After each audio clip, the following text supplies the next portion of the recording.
So yeah, what's going on? David Lynch is going on, dude. Twin Peaks.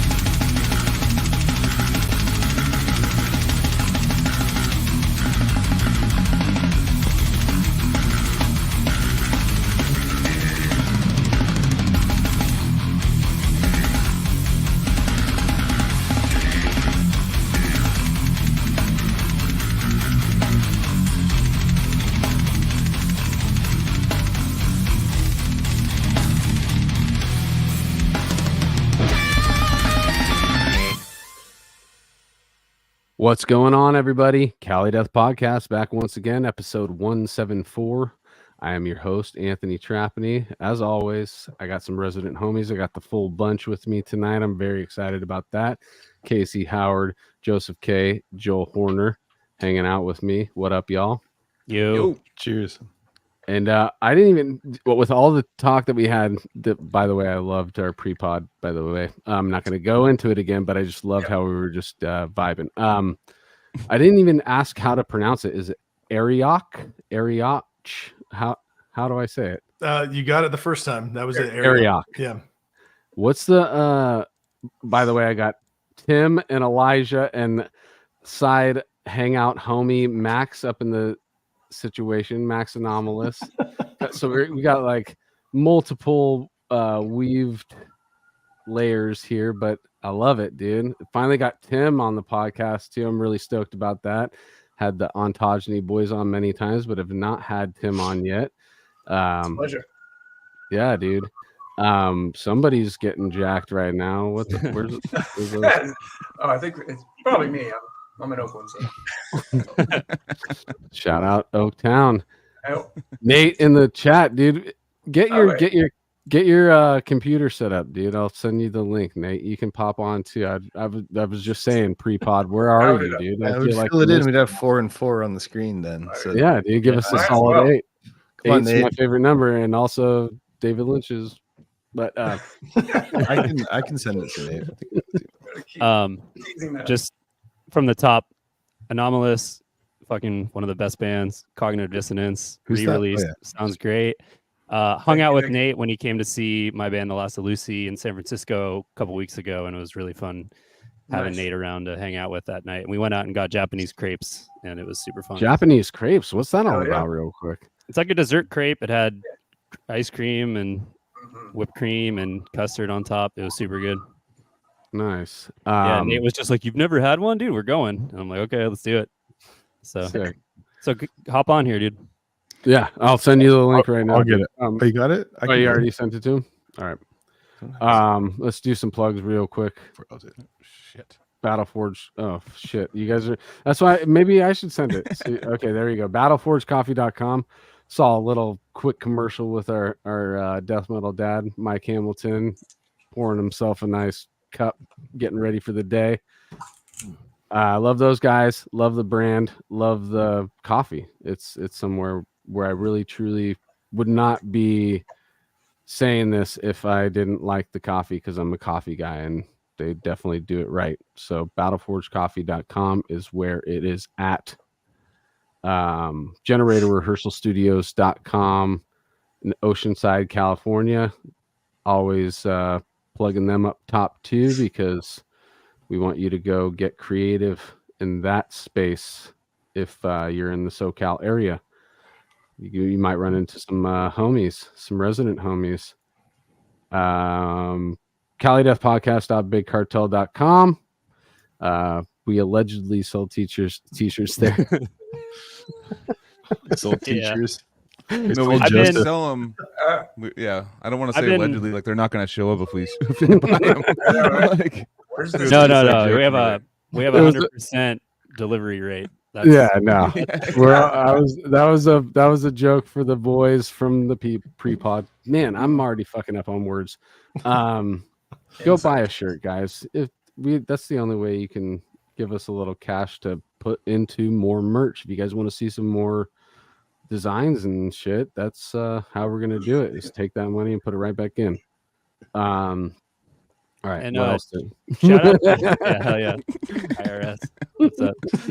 Yeah. Shout out to the IRS. Yeah. Shout out to the. Yeah, I've seen a couple people on the road wearing Cali Death shirts, or if they weren't, I just gave one to them, which made sure that there was at least one person at every show with one. So it's been cool to see the support, and I've had a lot of people come up and just say love the pod, or some people are like, "Are you the professor?" Which is fucking hilarious to me every time. People don't really know that the professor is like 6 foot, like 2 or 3. Yeah. So when they see him in person, they're like, fair "Are enough, you yeah. the professor?" Someone he's was a like, giant dude. Yeah, someone was like, "Aren't you a professor at UC Berkeley?" And I was like, Well, pretty Yeah. much. You see Santa Cruz. I mean, that's pretty. "Lecturer at UCSC."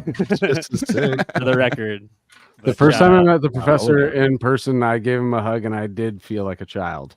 I was like, this man is significantly more taller than me. He doesn't show it on the podcast. He shows like his chill, like, you I know. guess. Yeah, he's a towering individual. It's like Scott Carstairs and Justin McKay. Yeah. Oh yeah. Yep. Oh yeah, Just those are 6'4" tall. and 6'5". Very tall gentleman. Yes. Yeah. That's true. Handsome tall gentleman. It's like, hey Can I- Scott, let's go. Yeah. Yeah, they both tower me a little. Can I plug a couple shows and a Yeah, single? dude, and a single. Nah, All right. I prefer you didn't. All right. Get straight into it I'm then. just joking. That's joking. Please do. No, I released a song today called Becoming of the Sun by my solo project, Psionic. Oh shit. Art's up, and got a little response today, which was awesome. Been working on this one for a long time. I got another one in the works, and hopefully, an album or EP or whatever coming after that. But shout out. The vocals were performed by my friend Kyle Chapman. He's in the bands Aetherius and Blighted Eye. I was supposed to help Blighted Eye with a show this coming weekend, and it fell through, but I did promise Kyle that I would shout out his 2 shows he is confirmed to play with Blighted Eye. So here's the first show is in Chico on Friday. That's tomorrow. And then in San Jose on Saturday.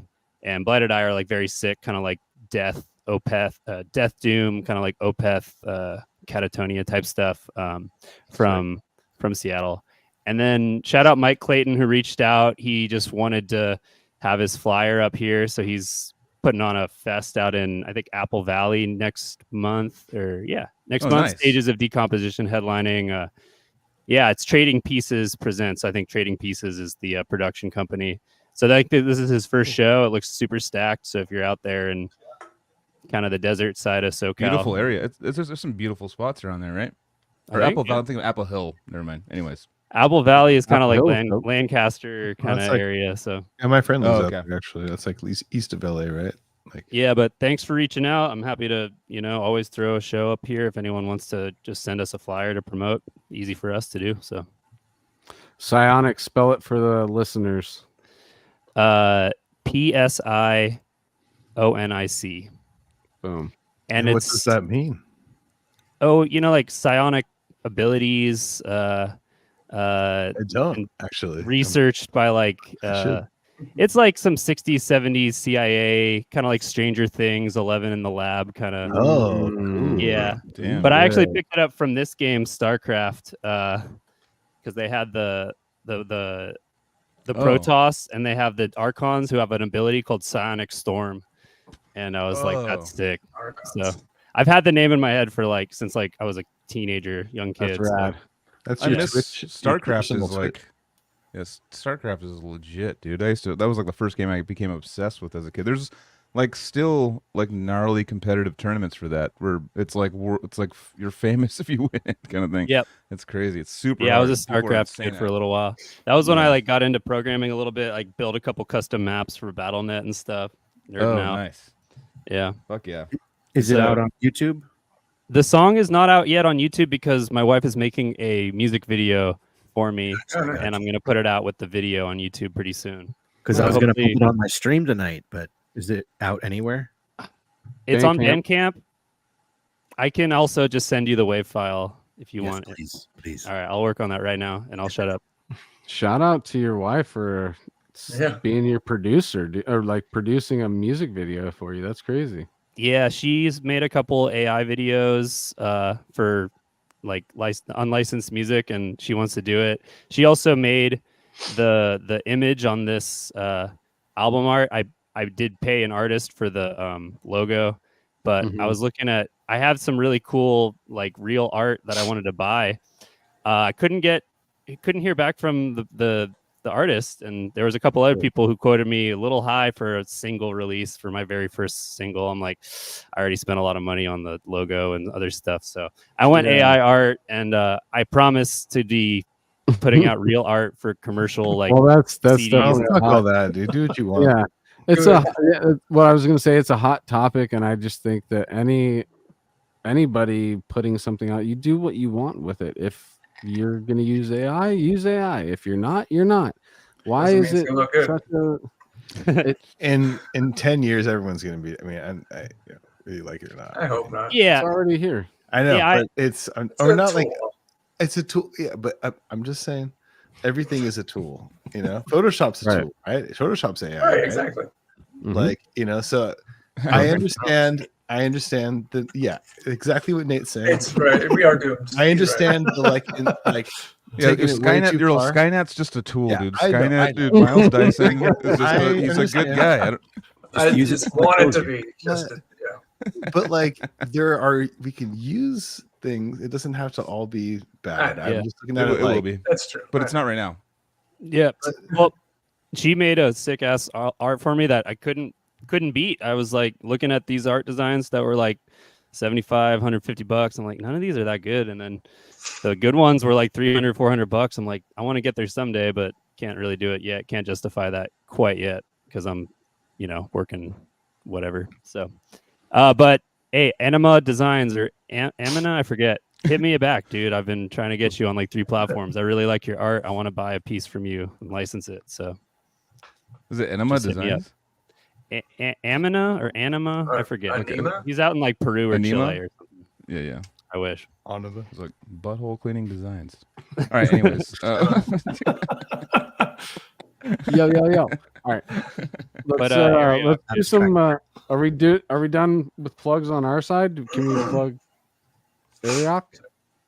Now, where do we go for merch and music and information for you guys? Yeah, so for merch, we have some merch on our Bandcamp. Music-wise, you can hear us pretty much anywhere you stream music, any platform we're out there. YouTube, Spotify, all the Amazon, anywhere you stream music, it'd be easy to find. Our Instagram is AriochTN or at AriochTN. Mm-hmm. I did notice when I went on to the Encyclopedium Metalum, whatever that shit is called. There's like a few other bands that go by that name. Wait, Yeah. it's got an N. is at it the end. N? Shit, Oh, all T right. and N is in I made a- November. I made an executive decision. Tennessee. Tennessee. There you go, got it. Yeah. For That's all the visual folks. that's always kind of like fucked when you find out that your band is other bands have that name too. How long ago or when you guys started how long before you realized there was other bands named that? It was probably some time after that. It was kind of like what Joseph was talking about, having a name idea for a while, like with Psionic. It was kind of like that way for Arioch. I came across that in a religious studies class in school from the Old Testament, where Arioch was he was the royal executioner for like King Nebuchadnezzar of Babylon like 5,000 years ago. And to me, I was like, well, that automatically sounds like a pretty serious death metal name. And but the story of him, without getting too much into the weeds, I thought it was so fascinating because he was basically tasked by this king to go out and kill like the prophet Daniel and his followers. And he's like this master hunter, Arioch. He's this just, insanely lethal guy. He tracks them down pretty quickly, but as he's like descending upon them and about to basically slay them, like the spirit of God comes out and says, hey, you don't want to do this. Like, change your life. And he drops his axe and just like disappears. Like nobody knows what happened to him after that. So I thought that was really fascinating as a concept. And I thought as, kind of showed like this complexity and kind of, dynamics between this intense brutality and then having this kind of change of heart. I think I wanted to try to incorporate that into the music. So that's kind of a little bit of a backstory there, but I think it was at least a year or so before I found out there was other bands that had the name, and I think most of them are inactive. I think there may be a few that are in like the black metal world that are, maybe death metal adjacent, but so we're just going to keep using it. And if we have to add the T in at the end, I know like other bands have kind of done that, then so be it, but we'll use it while we can. Well, I mean, they're defunct bands or whatever. It's just like with that website, I'm just like, why you got to nerd out like that? Yeah, I guess everybody's going there to find information, and they might be looking for the other version. But it's like, make the active band the one that pops up first. Don't give me a list, and then okay, they're not from. Yeah, I had to look through Nashville, Tennessee. Either way, it's actually head-banging fucking death metal, dude. I was having a great time with that new single and going back into the EPs and stuff. You guys had put together something that made me get that old school, just headbang, straight death metal, Morbid Angel kind of. That's kind of the vibe that I was getting from it, It's fun to listen to. It fucking sounds awesome. It's great. It's like, yes, I was just rocking it. Like, because I heard the other stuff before, and then like you guys sent us the not yet released single, right? It's coming out soon. Yeah, a week from tomorrow. Yeah. Fuck yeah. So Brick by Brick. Yeah, Brick by Brick. Yep. I'm a fan of that one, especially. I had fun making that. Yeah. That's funny because that's the big metal club down here in San Diego that everyone plays at. Brick by Brick. Yeah.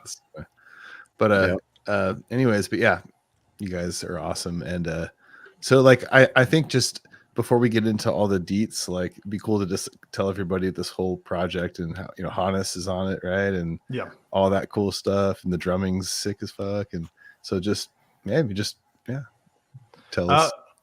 Well, I'm trying to think where to start. Well, I guess it's probably better to start with the people you have in front of you right now. So number one, I mean, I should say it's a great honor and very humbling to even be sitting here talking with you guys. And like the catalog of artists that you've supported is pretty awesome. And it's been people that I've looked up to and listened to for a long time. So to even be in that kind of arena itself is a very cool thing. So I wanted to say that too. But I mean, this new album really, I mean, Tim and Max and Hannes, I mean, it is something very different than we've done before. It is, I think, a much more mature sound, and it's definitely entered into a lot of new areas that I don't think the band had touched on before. I think from a lack of just experience or capability. I mean, I'm very thankful to be working with these guys, and they're all consummate professionals, and has made this project a lot of fun and made it. It's come together, I think, more easily than I would have expected, because the music, I think, is getting more challenging. It's not as super technical as like some other modern death metal, but I think it's still technical enough to where it's some work, but it's been a lot of fun. So, I mean, really, when I got connected with these two, it was really last summer. So it was almost a year now. Had basically the live band that I had put together, the singer and drummer left, and I had a lot of demos for this third album already, and I'd been following Max and his stream for a bit, and we had a mutual friend, and my buddy with Joe was like, hey, maybe Max wants to help kind of fill in some gaps, and I do some leads and everything. So I reached out to Max, and I was like, hey, by the way, do you know a singer who would be willing to do this? And he was like, have you talked to Tim? And I was like, no, but I will. And everything kind of just, manifested from there. Hell yeah. And I played a show with you guys when you had a live band in June when The Last of Lucy rolled through Nashville. Yeah. So that was kind of the tail end of that lineup. Yeah, that was our second to last show. I've seen you guys in Discordia. That was a lot of fun. That was a great show.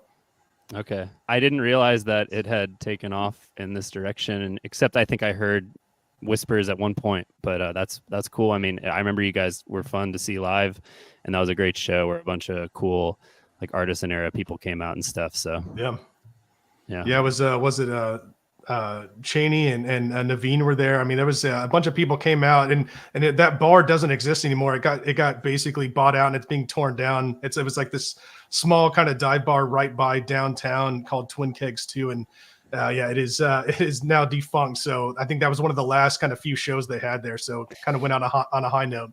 Yeah, it was a matinee show. I think we played at like 5, and then the show was done by 7, and then like a stand-up comedy open mic started. And if you listen to like Cheney and Naveen's podcast, they'll like talk about that night a few times, and they've had a comic come on their pod that they met that night. And I'm like, I'm just happy they mentioned the Lost to Lucy a couple times and passing as part of what brought them out. But yeah, it was cool. Nashville fucking rules, man. I want to go back there real bad. Yeah, come on back. We'd love to see you guys again. Yeah, but Yeah, you definitely leveled up. Yeah, go ahead. So I'm heading down there for their wedding. So in a couple months. So I'll love to like get drunk and get shown the fucking Nashville scene again. It's been such a long time, but I remember I've had like the Whitechapel guys show me it, and it's really cool. Like it's for someone that actually hasn't been there. It's definitely, you can see why it's now a migration spot. You know, with a lot of it's turning. You know, the new Austin, or yeah, I would say the new Austin is kind of Nashville and the surrounding areas, but it's a lot of cool things go through there, and it's definitely the South by Southwest. No, that's Austin. Yeah. But yeah, no, great stuff down there. I love it down there. The end. All right, let's Tim and Max, if you don't mind, since we're talking about this band specifically, can I dig into Elijah a little bit and get some backstory on this man? Of course. All right. Elijah, so talk about did you grow up in Nashville? Have you been based there your whole life? No, we moved here back in the summer of 2015. So my wife and I originally from Wichita, Kansas, smack dab in the middle of the Midwest. Okay. Let's go back even further then. Let's go back to the childhood. Where were you born? Where was childhood at? So I was born in a really small town in southwest Kansas called Ulysses. It's about an hour from the Colorado border, and lived there first few years of my life, but spent most of my life growing up in Wichita area. Okay. And growing up, do you have any siblings? Yeah, I'm the oldest of 3. Oldest of 3. Okay. Well, how spaced apart are you guys and gals if you have a sister? Yeah, my sister is she's about 14 months younger than me, and my brother is about 8 years younger than me. Okay. Talk about music and art. How was that around the house, including your parents? Did either one of your parents get creative at all? So music was always around. Like neither one of my parents were musicians. Like growing up, like we had a piano in the house. I think I took one piano lesson, and I just didn't really like it when I was probably 9 or 10. But music was always around. Like, I mean, if we're talking Twin Peaks, there was always music in the air. I just had to throw that out there. So I love it. It's funny because like apparently my first concert, my mom was like 8 months pregnant with me, and her and my dad apparently went to see like AC/DC and Steppenwolf back in the day. And so I guess that was my first live show, you know, almost, you know, in the material world, I guess. So, but just growing up, it was always a lot of jazz, a lot of, you know, Motown, soul, funk, a lot of classic rock, just, you know, all the legends, you know, just hearing it all the time, just in the car, at home, while we're cooking, while we're hanging out. It was just always music all the time. That's rad. And that's cool that your parents are giving you all the, you know, a wide variety of different stuff too, to just be exposed to, because Motown was one of my things too, dude. Doo-wop and then you know, even like the Beach Boys and the Beatles, and actually when they got into that young country phase, I kind of said, you know what, I'm not gonna follow my parents into every rabbit hole, you know, but they gave me some greats, you know, all that Motown stuff still is with me to this day, you know. Yeah, good music is good music. It doesn't matter what style it is or who's playing it. If it connects with you, absorb it, learn from it, and just run with it. And that's like it just excites me to hear it's just people performing at a high level no matter what they do. Right. So okay. How long until you met like-minded friends, and when did you want to start pursuing playing an instrument? So that was probably age 10, kind of 10 going into 11. So going into middle school. So I started with drums and I still play drums. Not as good as Hannes, even by a long shot, but I still love thinking about music in terms of rhythm. And I think it translates well with death metal. Nice. But with starting off, I started with the drums, and started a concert band into marching band. It was really funny because, growing up with a lot of jazz and everything, like I would say jazz is my first love and metal's my mistress, for lack of a better term. So nice. I really wanted to play like saxophone or trumpet. Like I share a birthday with Charlie Parker, end of August. So I just wanted to play like a horn instrument. And I remember, it was middle school. We're just starting off, and they got all of us, it was like 90 kids in this small school crammed in this band room.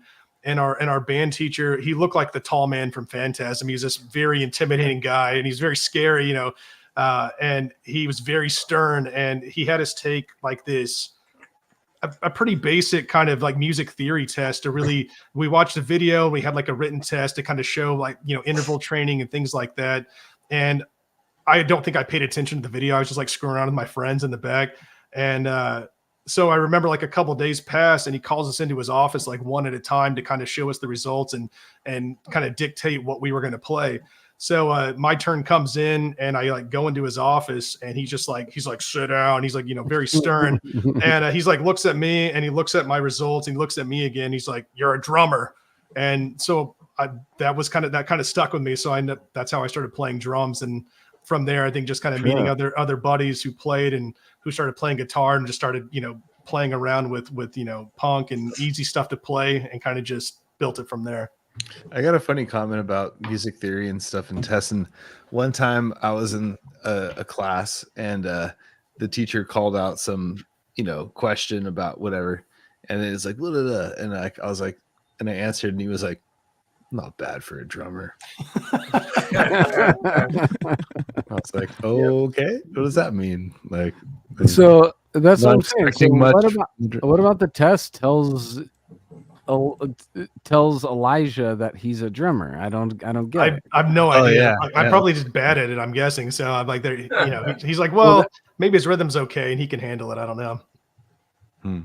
Wow, dude. So drummers are the low hanging fruit of the theory world. The low hanging fruit. Well, that's how these are two different situations where drummers were being kind of brought down a little bit. I mean, yeah, you don't have to worry about melody or harmony as much as other instruments. Yeah, but a lot of drummers like play piano or also play like, or at least in the jazz world, it's like they also play piano, or they also play, if they do vibraphone stuff. Yeah, marimba vibes, all that. Yeah. But like not all of them, but like a lot of guitarists though they squeak through the whole like I can't read, but like, and hey, I'm one of them, so it's fine. Like, I mean, I can read, but not really. Like, I read tabs. Like, I read, like, I can read drum music. I can read music. I can play piano slowly. I can read, but like guitar, I'm just like, dude, just give me some tabs. Like, God damn it. Like, tabs are the greatest.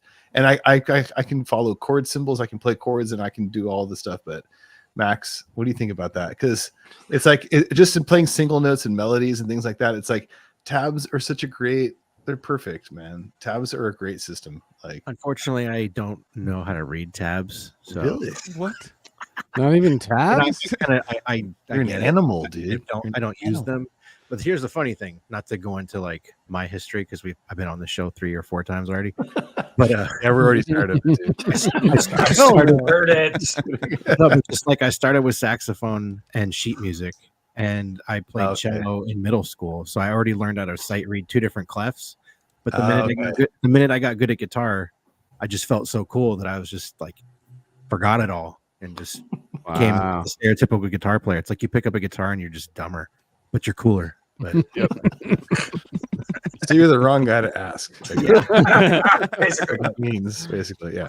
Joel, what do you think about guitar tabs? They're great, right? Well, I mean, the fact that you say, sorry, I'm doing a million things. The fact that you're saying that you can't read tab, You can read. I mean, You can read tab. anyone can Come read on. tab. You You're talking can't. about like sight reading it like as you're playing, because you know what like the first fret is, right, and the second fret and the third. For reading for reading like the just mean it's technical like music and shit. If I go to use it, I just feel slowed down. You know, I learned. Oh, okay, because your brain's already been programmed when you were younger to just read music. Okay, that makes sense then.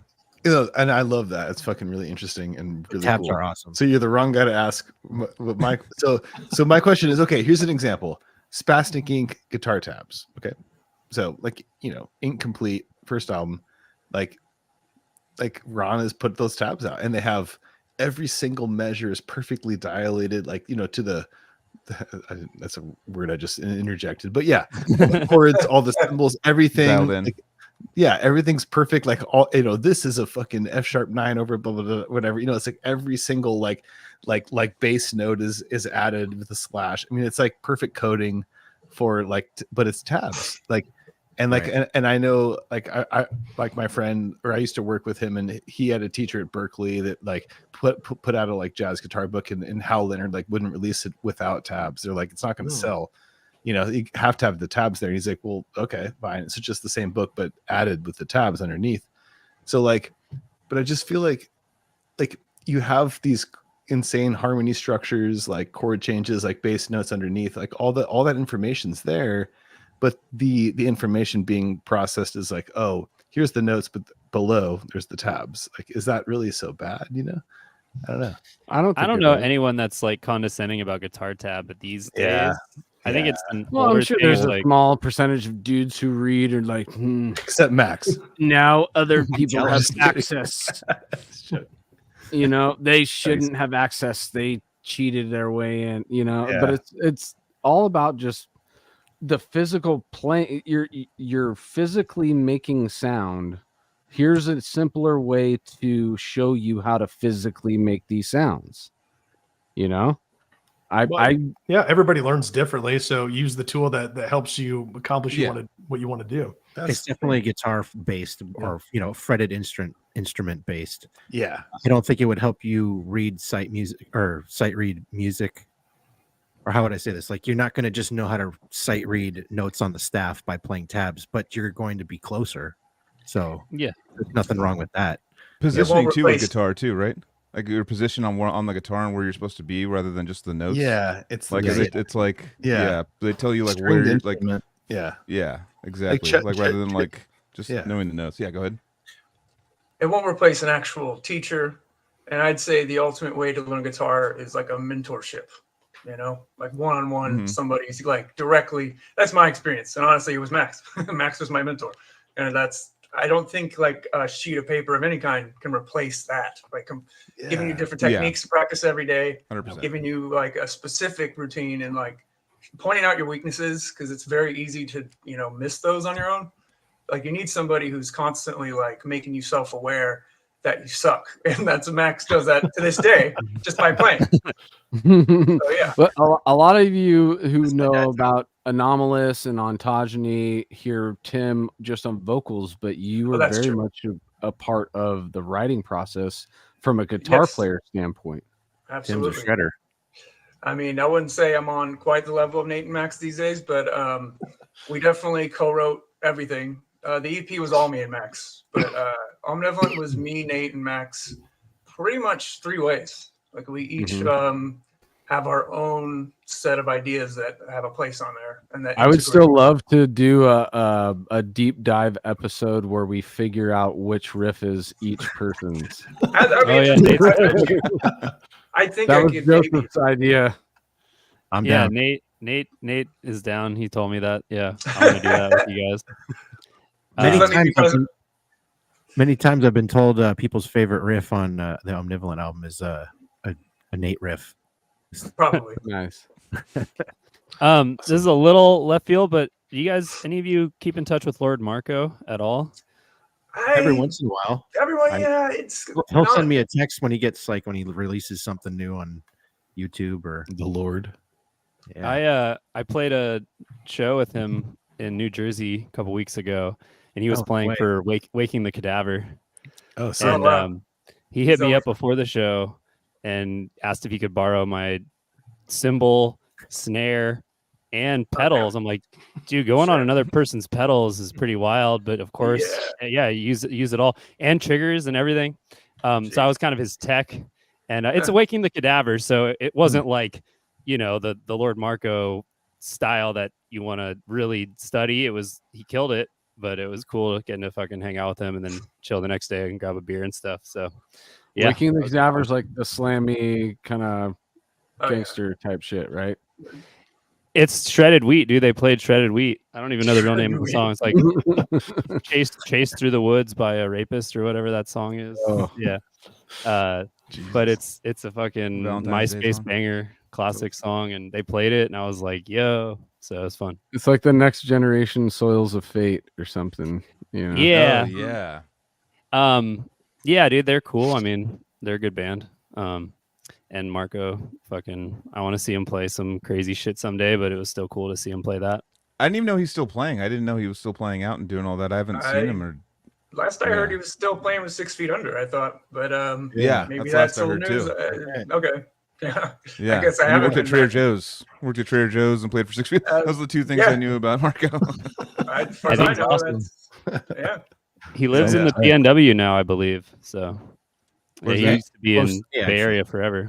Yeah. Oh, I thought you said he lives in a BMW now. Oh, that's not good. Where does I don't want to reveal It's a luxury car. 84. No, I'm sure he's doing fine. No, he also did. I hope it's a crossover. He did what, Max? He texted me a month or two ago. He was like, "Bro, this is the closest anomalous thing I've done since." Oh yeah, it's actually pretty dope. I'm looking for it right now. Showed me that, and it was pretty tight. I remember watching his videos on the E-Kit of him playing anomalous stuff and geeking out on that because freaking magazine. I got exposed to you guys on Cognitive first, so it was a drum machine band up until to finally see it humanized with a human playing the drums. I was like, wow, dude. Yes. Dude, go back and watch that and trip off this. Tim just sent him the guitar tracks. That's it. Yeah. No, he learned it entirely on his own. Did what he wanted to do. Wow. In a couple days. Was that Subliminal Servitude or something? Yeah. He did the whole EP. And he actually did a couple Ohm songs. Like, holy smokes. He's done a couple bands. I mean, if you look at his I was looking at this earlier. I was like, he's like rivaling. Like, I don't think it's Gabe insane. Sieber is even close to that. See that right now. Busiest man in show business. Yeah, he was definitely the hired gun for a long time. Oh yeah. Who is this? Lord Kevin Talley was for a while. That's Marco. Lord Marco. The Lord. The Lord. Yeah. Yeah. So I found the tech thing. If you guys want it later, it's called MIM Synaptic. Okay. It's pretty dope. I fuck with him on Rings of Saturn. The Get 'Em album is like a good Rings record, and the fucking drumming on it is it's like perfectly gridded. It might as well be programmed, but it is Marco, so it's Yeah. Yeah, seeing him drum, you're like, oh, he's real. This is real. Yeah. Okay, I'm sorry. I got to go into it. It's funny. I brought my Roland trigger, and he was like trying to put it on the bass head, and he's like, it's not fitting. The trigger itself isn't fitting, like reaching the actual head of the drum. And I can't confirm because I didn't actually try to set it myself. So I'm like, okay, what do we do? So I have these mounted foot blasters that are like my backups. And I'm like, all right, let me grab you another cable, and we'll and I was like having to set the foot blasters, and we're like on stage in front of 200 people in this little venue, Dingbats, and I'm like teching for him, like getting his triggers ready. And then like first song, obviously the left one like goes away, and I'm like, oh fuck, I fucked up, or it's just such maddening. And I'm like, oh whatever, it's not my set. I'm gonna get up there next, and hopefully I'll have it dialed. But yeah, just those like nightmare last minute details of a set, and then I don't know, it was still all good. I think that does kind of suck when you out of the kindness of your heart, because it's happened a lot to me on tours and stuff where people ask for Vader needs a bass rig or something, and they're like, and I'm like, of course, and then all of a sudden you find yourself you're all of a sudden playing a tech. You're now a tech as well, because for any issues going on, they're gonna come up to you and be like, "Oh, dude, what's going on with this and this?" It's like stuff, constant, dude. like, you gotta fucking well, using another person's bass pedals is pretty wild. Like Casey, you've used my Axis pedals, and you play Axis, but my Axis pedals are a different kind of pedal. And I know you've been I just can't play these. It's like I've sat on other people's drums and I can play the kit, but I'm like, I can't play these pedals. It's kind of wild to just be like, oh, don't worry about whatever. I'll just play anything. Like that's you have a trippy setting. It's kind of like, I don't even know how to explain it. Like I was hanging out with Joseph Howard, like, for drums for Narcotic Wasteland and out in Denver. Shout out. And I played on his kit, and he's got, dude, he's got, I love that guy. And dude, and he's got his pedals, or at least ones I sent him the Calias beaters that I had, and I sent him in the mail for him to use. But he had these at the time he had the what is it? Oh, the trick pedals, and like set up, and it was like super tight, like spring tension and all that. And I was just like, man, dude, like it just was not my feel. Like that, like super tight spring tension with like light beaters. I'm like the opposite. I'm like heavy beaters with like light spring tension, So it's just like very this is, but I understand the consistency with having tight spring tension. And I know a lot of guys like that. I just never really, that's not the way I play. I like using I like Axis pedals with DW beaters, like a heavy beater kind of thing. Yeah, I sat on Coleus's kit during a clinic, and I could barely even get the beaters to the fucking head, dude. I was like, how the fuck are you playing 280 on these? I can't even. I couldn't even bury the head. Tight spring. It was just so his calves fucking are just like this big. I was gonna say his feet are fucking ripped, bro. Yeah, I know. I play like fucking the tiny. I like tap dance on him. Like it doesn't take anything to get him going. It's like you see his foot and it's got a 6-pack on the top, dude. Yeah. That's crazy, man. I don't understand. But the thing about that though is I think the benefit to the tight spring tension is I think once you get it going, it's like super consistent, and it has this like sound that's momentum.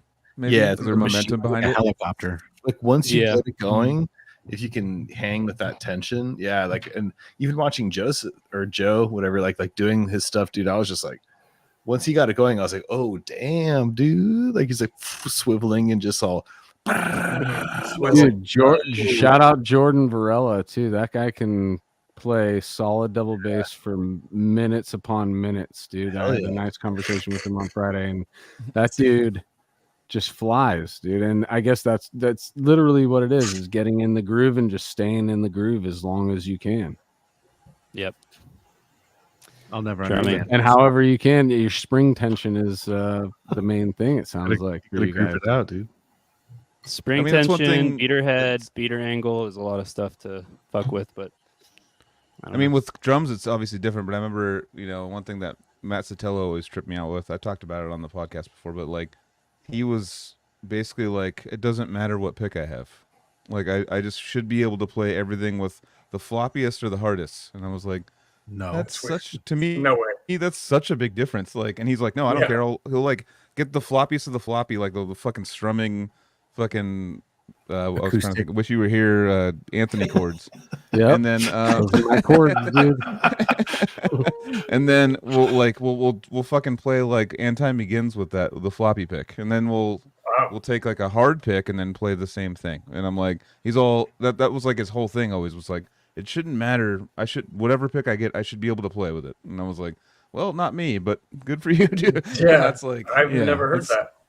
Yeah, that's interesting. It's a weird. Definitely an adjustment you have to make, and I'm sure like with people that could just like take different tensions of drum or kicks or something, have to just know all the differences in tension or release and stuff, and have to like totally change your style for it. But yeah, sounds like I had that with guitar picks. I mean, like I said, I've been a drummer, most of my life, and I still think about drums, but I started playing guitar more seriously with Arioch, and then I started taking lessons over the last 3 years. And yeah, I went through probably a dozen different picks before I figured out which ones worked for me, especially playing death metal. It's like I couldn't use a floppy pick. I would be useless on that instrument unless I need like a certain amount of tension and kind of resistance to make it work. You like go through 3 of them in a song, Yeah.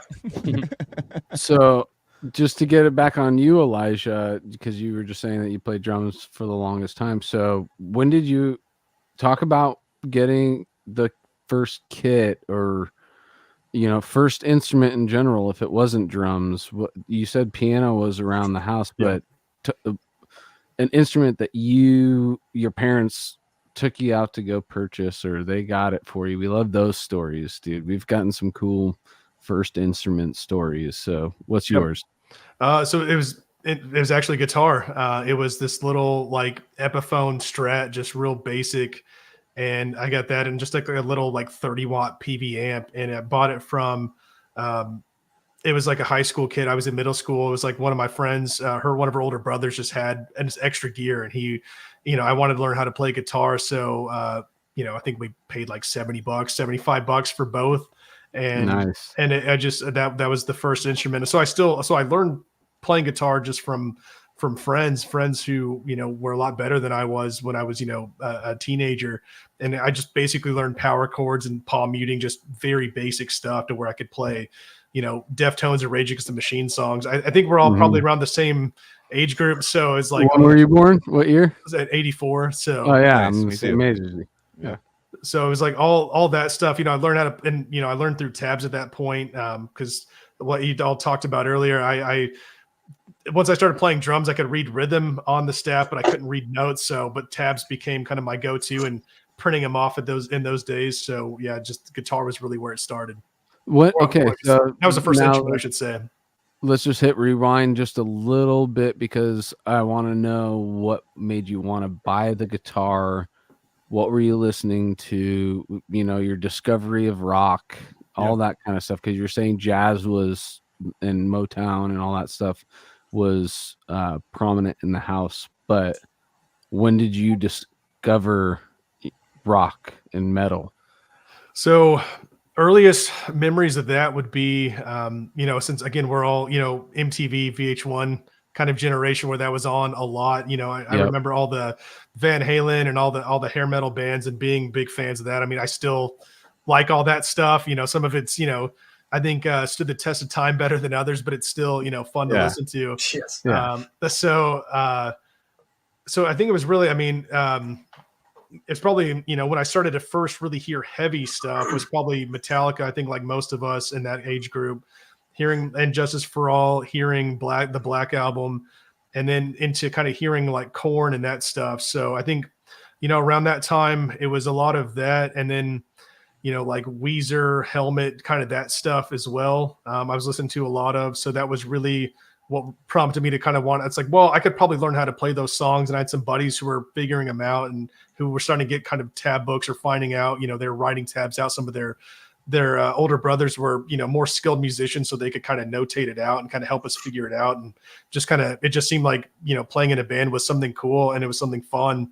And that was really what led me down that path. How were your parents during your discovery of rock and all that kind of stuff? They've always been supportive, I should say, up until I got a drum set in the house when I was like 15 or 16, which I think is, it's a deal breaker for a lot of kids. It's like, well, we want you to play. We want you to do something artistic and productive, but just not when we're here.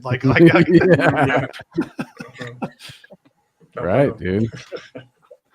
No, I agree. I think that is even as a parent, I'm thinking of myself in that situation, and it would be very taxing to sit through my kid learning his way through drums while I'm trying to decompress from my work day, and the other two siblings are screaming about whatever, and you're just dealing with. So yeah, I get it, but at the same time, I'm also like, it's really cool to hear about parents that do still stick it out through all that and let their kid fully explore the instrument, no matter how much, internal torture they're going through. A trumpet's a loud instrument. My oldest plays trumpet.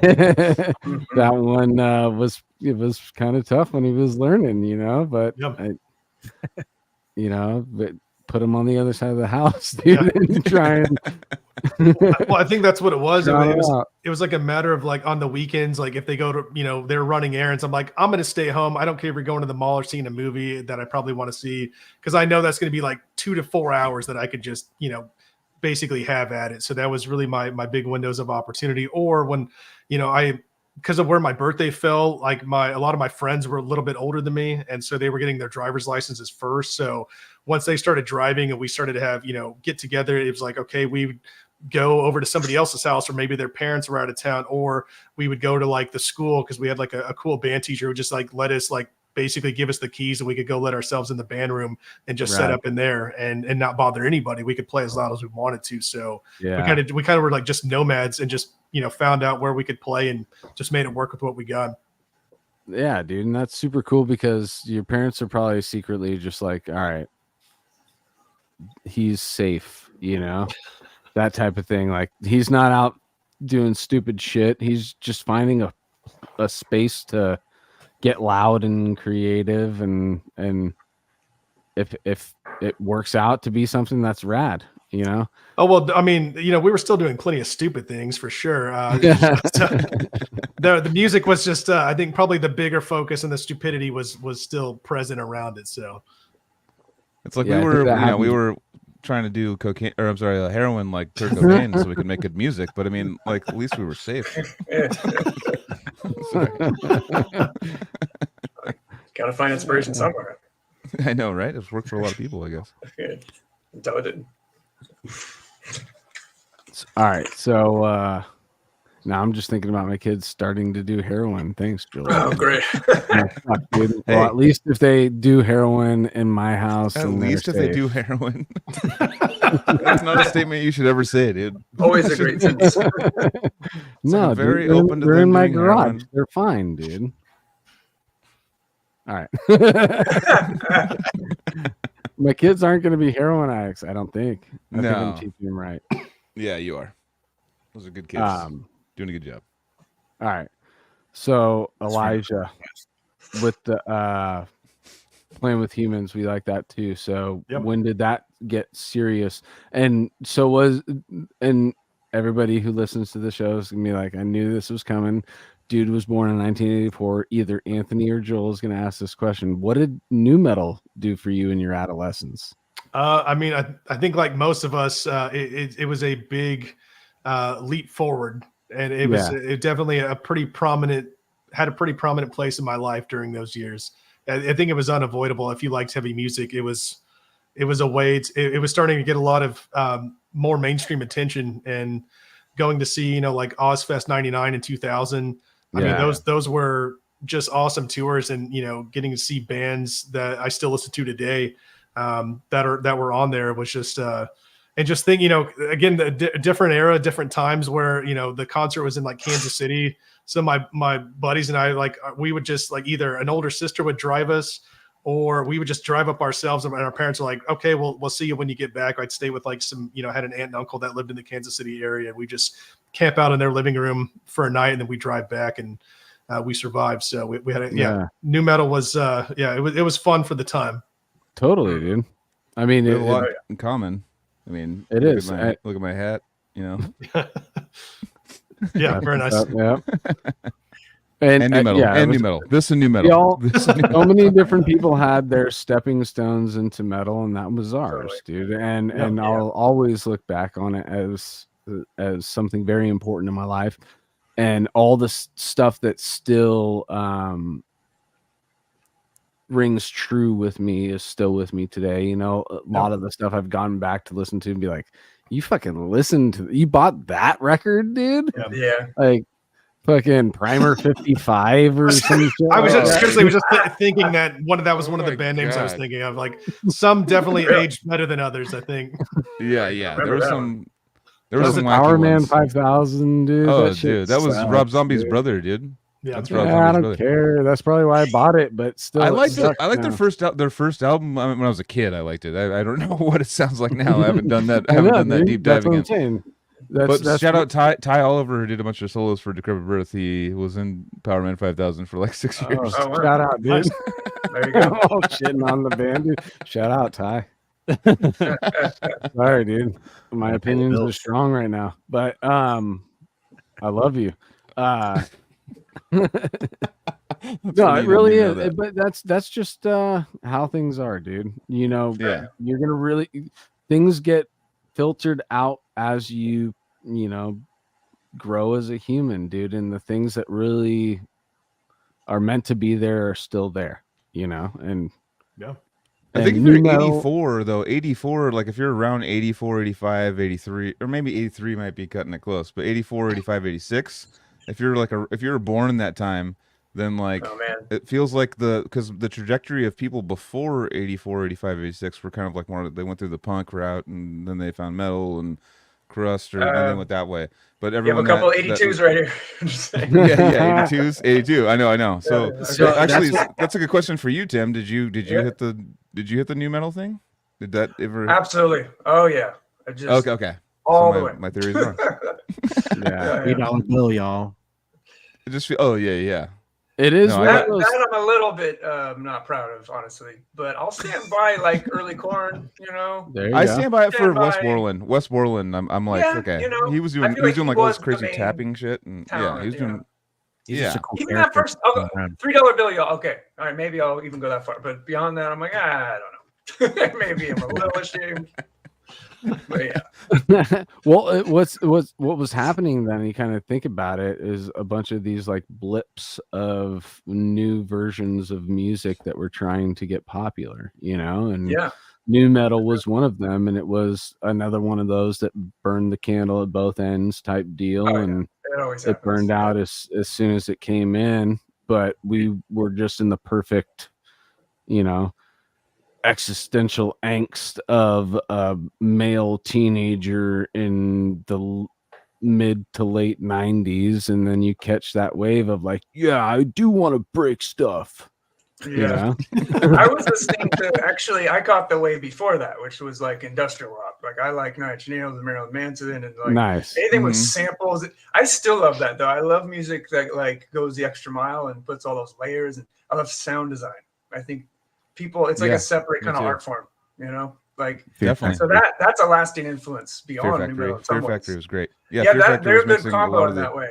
They were they bridged the gap a bit between new metal and that sound, the industrial. That was literally like the bridge. It was Korn, Limp Bizkit, everything, Spine Shank, like a Head Charge, Cold Chamber, like all, and then it was Slipknot and Fear Factory were like, hey, come over here, check this like harder shit out. Yeah. And then it kind of like brought me. I was like, okay, now I'm doing good with the drums. And especially the Fear Factory, it brought me to Roadrunner. That's what it was. It was new metal shepherded me to Roadrunner, and then Roadrunner became like something like Nickelback and stuff like Oh, totally. Nickelback. Bought them all, dude. I always forget they were on Roadrunner. Yeah, I know. Didn't they? Their first record was on Roadrunner, dude. But Chumbawamba was on Metal Blade, so what? Also, wait, is that for real? And the Goo Goo Dolls were on Metal Blade as well. Yeah, Goo Goo Dolls. No way. Yeah, they're both on Metal Blade. That's wild. Today. What if they were like Chumbawamba fans were like, let's check out fucking Metal or Nuclear Blast or whatever the fuck they're signed to like a big metal label. They're like, let's go check. They're like, what the fuck is going on? I wonder what Nuclear Blast version of Goo Goo Dolls is. They probably had a couple in there too. There was, they had a little bit more harder rock, I would say. I've heard it once. I'm actually, who's a Chumbawamba fan from old school Chumbawamba was fucking Josh Seitman. He was like had Chumbawamba albums and was I don't like, know why I love you saying that band name so much right now. I know. I've said it so many times and I just love it every time. So ridiculous. I have no idea. It should be in the dictionary. Jed was one of the Goo Goo Dolls albums that was on Metal Blade, and it's definitely more of like that kind of grunge kind of rock. I mean, very much in the Nirvana cashing in on the grunge framework. thing. They pulled a Sugar Ray. Yeah. Sugar Ray, like they found their formula and they're like, oh, let's do the soft song. Okay. And then that's all they ever did. Let's be in the City of Angels soundtrack. Let's do this. Like, oh, there's a fucking amphitheater sold out now. Okay, we'll do this. Okay. Enough of this, wannabe new metal, whatever the fuck they were trying to do. But didn't they have like some cool riffs? Like, it was definitely heavier than I Want to Fly. Yeah. Oh my god! But that was definitely like there was these random bands. That's funny that we bring that up. It's just those bands that were like they had a different trajectory, and then they were like, let's just and it's like going on tour. It's like, all right, I want to listen to like Depeche Mode and shit. Right? I don't want to listen to like after doing like Summer Slaughters where it's like 15 bands forever, and you're just like, all right, dude, like I got it. Like I need something different, and they're like, let's try. And it's like a band in the band van. They're like, well, let's try something more like different. Like let's try it, and then it works, and then they're gone. It's like right. Oh, is Chumbawamba I Get Knocked Down? Yeah. Tub thumping. Tub thumping. I think that was their only hit, right? I don't think they ever. I don't think they. Yeah. Chumbawamba and Tum Thumping. Those are two. Yeah, those are satisfying words. Right? I went to the league and I come back and I still hear Joel saying Chumbawamba. We won't let it die. Which band did Big Truck? That's Cold Chamber. I was going to say Cold Big Chamber. Truck. that is one of the bands that I went back to and was like, what, dude? Yeah. So the song Loco was literally the riff from Blind. It's all exactly. I was gonna say they literally just ripped off Blind. And these other bands tried to bring something else, or there was other bands who were concurrent and just kind of riding that same wave, or kind of like Deftones or something that like kind of got categorized with them, but they were kind of their own thing. They're not. But that band, oh my god, they just straight up ripped off Korn as best they could and dressed up as goth and weird as possible, and that was their whole shtick. That would be a fun thing to like hang out with some friends and get drunk and like try to find like the most generic new metal bands from that era. And just listen to what they were coming up with. I will say though, Chamber Music, their second album, has some really catchy songs on there. The first track on that one, I was trying to remember what it was called. I actually still kind of they lost me already by that point. I didn't follow them. The Roof is on Fire. They did as a cover. Right? No, that wasn't Cold Chamber. That was what are they called? No, Bloodhound Gang. Bloodhound Gang. Yeah. No, Cold Chamber did. Cold Chamber 2. Oh, they did too. Oh, never mind. Yeah. Pre-Bloodhound Gang, dog. They did it first, kind of. What a gold. This is all the information that's stuck in my head still, guys. Like, I know way too much about new metal, and it bothers me a lot. I actually don't. I don't like to know. I know. I'm just like I'll hear like my fiance Osa will like put something on like that's from that era kind of, or like maybe a newer band because she started, she's like an R&B, like she's a great singer and stuff. So she's a soccer player, so she started listening to like metal to kind of like get prepped for things, which is like the more popular metal bands. And I'm just like, dude, she'd be like, if I think Death Punch and Godsmack and stuff, and I'd be like, oh man, I can take you down a fucking rabbit hole of what I know about this style of music. Like it'll be like I was like Seven Dust. I was like dropping, like going like right, just jumping into the spine shank, all the fucking rabbit holes that I could, and showing her all at once, and like, you down? She's like, that's a lot, too much information, dude. Whoa. Did you send Nate the thing? That's not me to send. Did you send him his link or no, Joel? No. You said, first of all, I'll send it, and I was like, first of all, Anthony doesn't know his way around a microwave, and then I was sorry, it was a computer. We're having a Three's Company moment. But I don't use microwaves, dude. Microwaves kill fucking shit.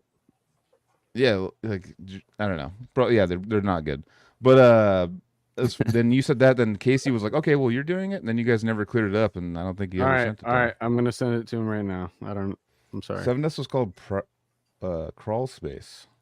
To be honest with you, actually, guitar tone wise, their first album. Oh God, I'm getting fucking new metal. I like a lot of the first album. I'm not gonna lie. I think it's actually. I love it. I listened to it. I listened to it within the last month. But their first album.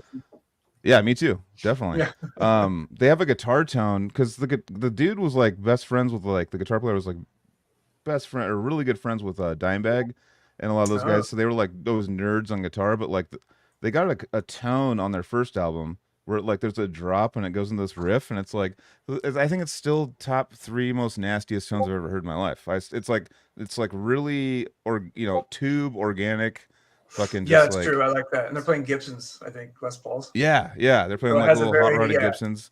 Yeah, I did notice definitely. That. Like compared to the current bands, they had their own kind of tone. Yeah, I agree. The only thing that if you go Seven Dust, if you go back into watch Seven Dust's like them on the Tonight Show.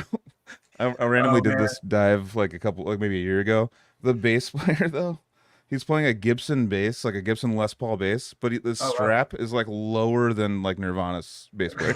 Like it's I mean obviously lower than like what's his name, Derek Boyer. It's like literally his arms are fully extended. And I'm just like and he's tall as fuck, and it just looks so wacky, dude. And I'm down with the song. I just want to like put a piece of tape over the bass player. Like that guy's so new metal. Like that's the most new metal thing I've ever seen in my life. Like all in one person. But yeah, no, that almost Fieldy. Fieldy. No, yeah, Fieldy is like he had his own posture, like that was his own genre. Do you think Fieldy was even playing? Like I was actually kind of analyzing this a few years back, but it sounds like he's just, if you actually listen to it, he's just making like clicking notes. There's not any like notes in there. He only hits there's down. Some parts that there are. Goes up, like he never pops up. Yeah, it's all. It's just like Morse code on the thumb. It's the same riff every time. I'd love him just to just do chromatic the whole time. Just go. It totally works. I know. And just work. Just no one will be able to tell. There are some parts where you know. Granted, the first two albums are basically chromatic riffs, so it's like they're within the first four frets. See, but what's crazy is that when we came across that, we didn't have any of that information, or at least me. No, I'm hearing you guys talk, and now I can hear it in my head too. Like there's barely any notes coming out of that instrument. You know, it's more of like the sound of his fingers. What's the beeping? It's very percussive. That might be Max. It was, I mean, because I went from listening to like Nirvana and like Weezer and that stuff to then hearing the, I think it was the X Games soundtrack. Because I mean, again, you know, not to sound like old man rants again, but it's like, you know, back, especially living in a smaller area, it's like, you know, finding a compilation album was like really how you got exposed to a lot of new music. There wasn't the internet wasn't, file sharing wasn't a thing. So it's like, unless somebody bought something and, you know, let you borrow it, you could hear it. So I remember one of my buddies had the X Games Volume 1 and it had Korn's Blind on there. And we listened to it probably like 1,000 times in a row because it was like, we'd never heard anything like that at all. It was such a big leap forward. You were ready over hundreds of times. You were ready. You're like, every time he said, "Are you ready?" You're like, "Yes, yes." Oh no! That's why I'm playing you again for the 100th time. Oh my god! Yeah, I was really obsessed with like visual parts of music too, with those kind of bands like Primus. My dad had a Primus VHS cheesy home video, and I watched that before I would go to school, after I got home from school. And when I got that Korn tape, that first Korn thing they released of them, was it fucking around stuff. Yeah, the one where they're like now, recording. Was it the first album, the second album? I think, or both, or something. And they're just drinking. They shows from the first, but they're showing second too. They're showing like Chino in the studio doing like "Life Is Peachy" and stuff. They're showing that, and Ross Robinson and stuff. And them just being like drunk, insane, like kind of like dressing like Mexican gangsters, but they're white. Totally. You know, and like having the one button up here and just like fucking Bakersfield thing. And then turns out you find out the history and they're just all on meth. I know. They were so drunk. I mean, it before it was cool, I guess. I don't know.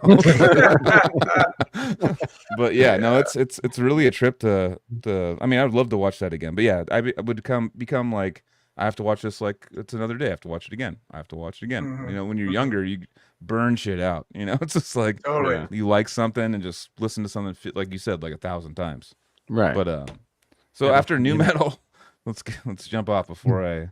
Okay. We can totally use that as a launching point into when you discovered, when you stepped off that stepping stone, dude. What was the bridge? It was the bridge. Yeah. Well, so I think is I think probably similar to experiences many other people like in our age group. Like the first time I heard death metal was from Cannibal Corpse and Ace Ventura. And at that point, it's like I didn't even know that was I didn't even think that was a real band. I just thought it was like part of the movie. Like I didn't know there was an actual established band with this like fan base and that this whole album, you know, releases and everything. Like I just thought it was a joke because I mean it was a funny movie. Same. And so it wasn't until like a few years later where I'd say really the band that bridged everything was Slipknot, because I know Mick Thompson and Slipknot. There was a Guitar World article where he was talking about Cannibal Corpse and Morbid Angel being really big influences, and so my buddies and I started looking up, Cannibal Corpse, and we're like, oh my god, it's the band from Ace Ventura. Like, we made this connection that we had no clue was even there, and then that was really, because from there it was going into Cannibal Corpse, Morbid Angel, into Death, into really, that's, I think, when it started to get really weird about 15, 16, hearing like Meshuggah and Dillinger Escape Plan for the first time. Yes. And like, I remember like trying to drive my car and listen to that, and I couldn't. Like, it was just so disorienting. Like, I remember like a buddy put it on. He's like, a buddy burned me a copy of like Calculating Infinity. Hell yeah. Yeah. And Nate's in the building. Oh, hey, what's up, Nate? Right when we're talking about Dillinger too, dude. Calculating Infinity, dude. You hear me? Yeah. Yep. Go up. What's up, everybody? Yo, yo. What up, dude? I do, man. Yeah, Dillinger, Seven Dust. Pretty much. That's it. That was the conversation. You're caught. Yeah, it's like Dillinger, Seven Dust. That would be my answer on another podcast if I get like interviewed. Just like, dude, Dillinger, Seven Dust, and then like it just went crazy after that. Dude, we should now we should throw the line to Sam and get the full Anomalous boys. Oh man, on. it's just go nuts. Yeah, exactly. Sam bought my single today, so shout out Sam. Nice. Fuck yeah, hell yeah.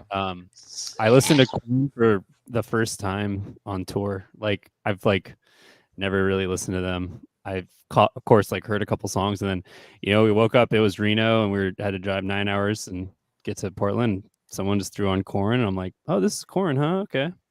And I'm like still like blank slate with a lot of this stuff. Like, you could show me any of these bands you're talking about, it'd be my first time like consciously listening to it. Yeah, and it's like a good era to like get to know what's going on, because I'm like, that's cool.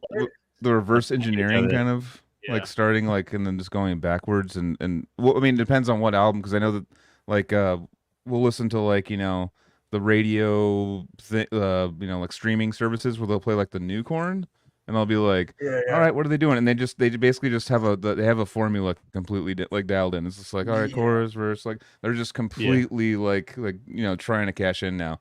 Whereas like before it was just kind of sporadic, kind of like like Clown, that song Clown, like songs like that were just like the song that got me into them. I heard it at a house party.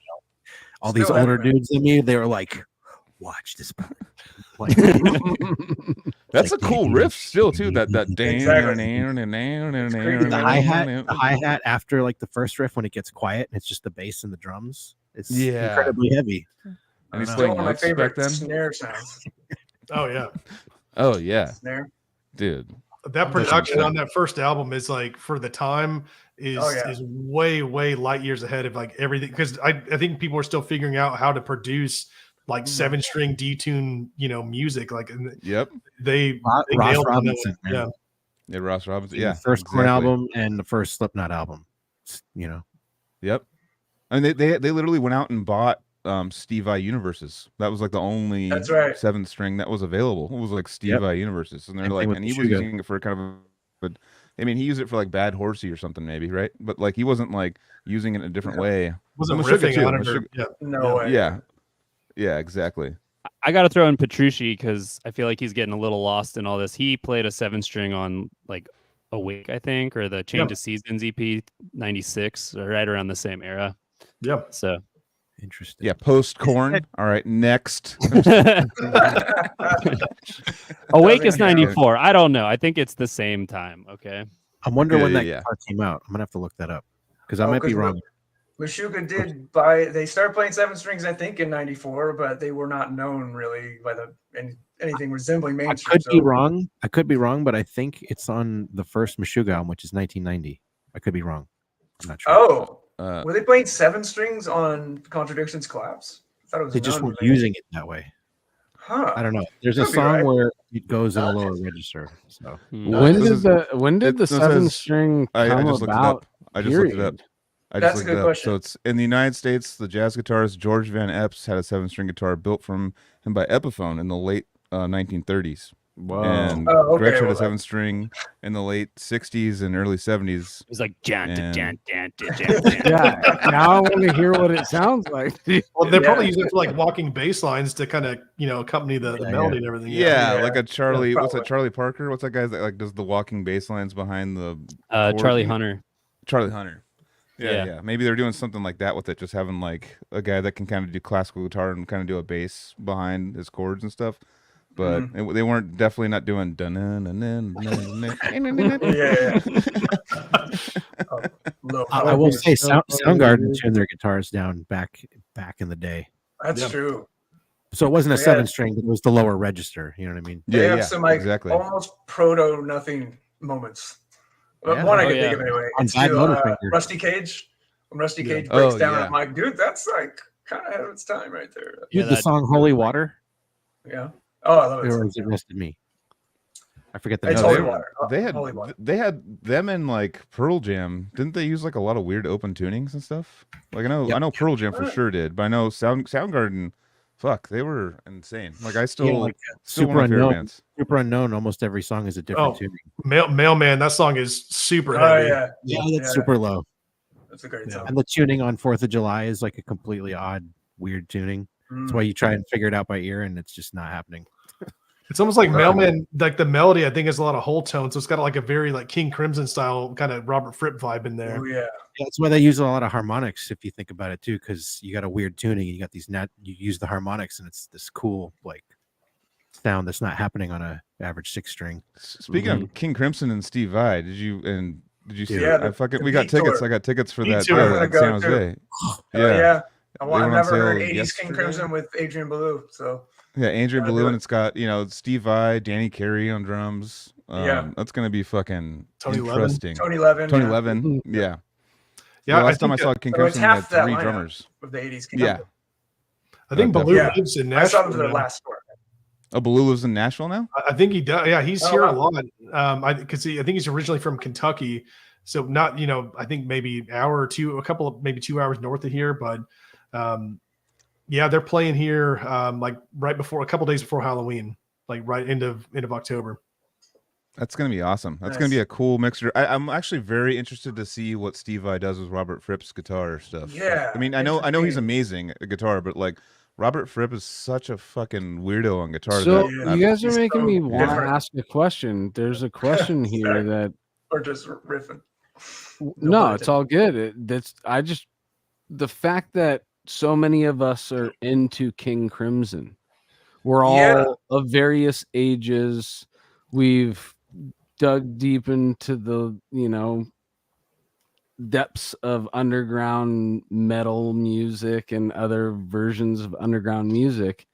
What takes us to King Crimson? It's usually a friend, obviously, but what in all the stuff that we've just discussed and got our brains experienced all that, then we find a funnel to King Crimson altogether, dude. And I think that there's some, like, once you go deep, then you can understand King Crimson.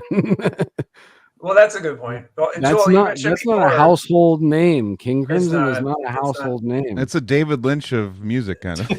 Very- That's an interesting way of putting it. Yeah, it's kind of just its own thing, and it's its own force of nature, but no one really Mhm. knows. Like those who know, but yeah, Joel, when you're saying earlier, like it's good to go back and uncover things, especially like things we take for granted, and it's interesting. It's interesting to hear perspective from people who see it that way. And I actually I discovered King Crimson during the pandemic because I was just like, I want to go back. I want to find things I missed because I feel like I've kind of played everything out. You know what I mean? Like that I know my current era. And so that's what I've been doing, kind of, especially with like 70s or like early 80s. Me too. In that era. You know what I mean? Just uncovering stuff. And to me, King Crimson was just like, oh my God, how did I miss this? Like there's so many like jewels in their catalog. I think they to have me, it's 4 like masterpieces.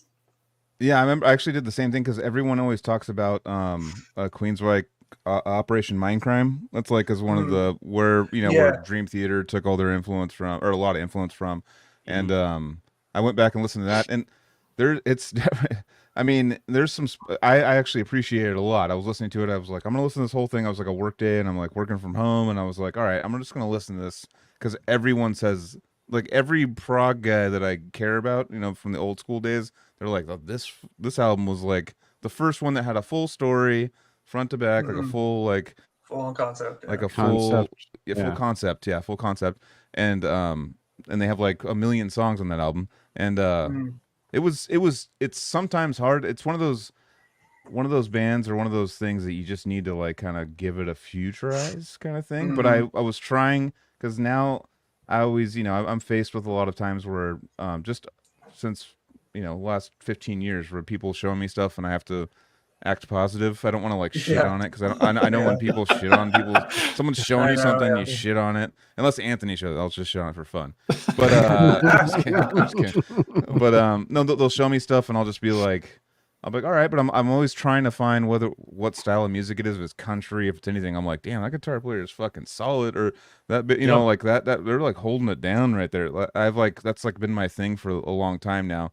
And so with that, I was like, it's definitely old, legit fucking prog that actually kind of pushed the Dream Theater like nerdery into a certain direction. It's like one of those albums where it's like, okay, I can see it for sure.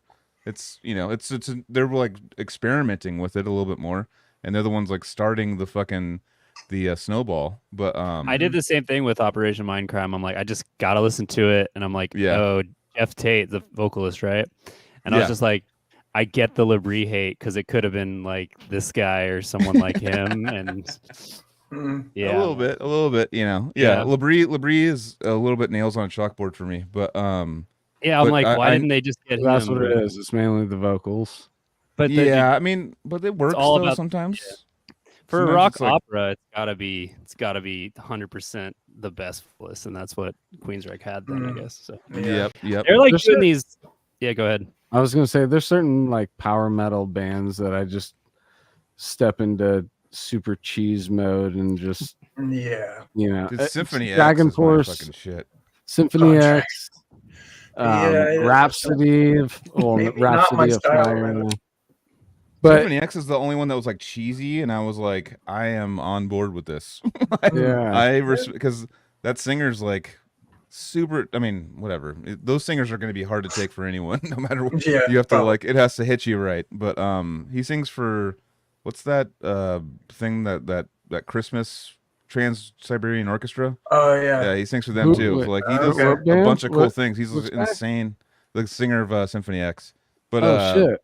Yeah, he's like, and he comes out with like silver plated glasses. I think I saw Keith from Ontogeny at that show, at the Symphony X show. But yeah, he comes out with like the dad's silver plated glasses with like the you know, the fucking chain to the wallet, and like and like the pants that just started. He's like, he's living in a different era. He's like, I'm still cool kind of thing, you know. But he was he's like an Italian dude that was like going there making jokes that were actually making me laugh. And I was like, just gotta change your style a little bit. Like, you know, like he's like, there's those people with like the flame shirts, you know, the hot rod shirts. It's like exactly the genre of person he is. But he's like, he's probably 50, you know. He's like a guy Fieri. The Jenko. Man. Exactly. But it fucking, those songs that I mean, for me, the Odyssey album and then the Underworld album, I'm just like, holy fuck. Like, honestly, all right, like I'll get like chills listening to it. Talk about like, concept albums, dude. Yeah, and then Michael Romeo is like arguably one of the better. What would you say, Max? Would you put Michael Romeo on your prog guitar player list? He hates him. I don't know much of him, but I just learned a tapping thing from him, so I got to give him credit.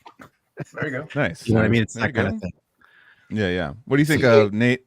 He hates what? him. I said that dude rips. The solos are the best. His instructionals, you know, that stuff for me. That, you know, that's what grabs me. I think with power metal, you just got to accept the brie, baby. You just got to know that listen to some cheesy ass shit. And I'm going to eat some brie cheese right now, and you go for it. And after a while, you know, it becomes. You see the musicality of it. It's all cheese dick, but it's fucking awesome. Sometimes. You know, there's more power metal that's on the side of prog with like Pain of Salvation, which You know, again, you just got to go in with the brie, baby. That's all I Yeah, got. just have that filter in your brain when you're entering. Just like, just like And we can all get cheesy, dude. It's all there, dude.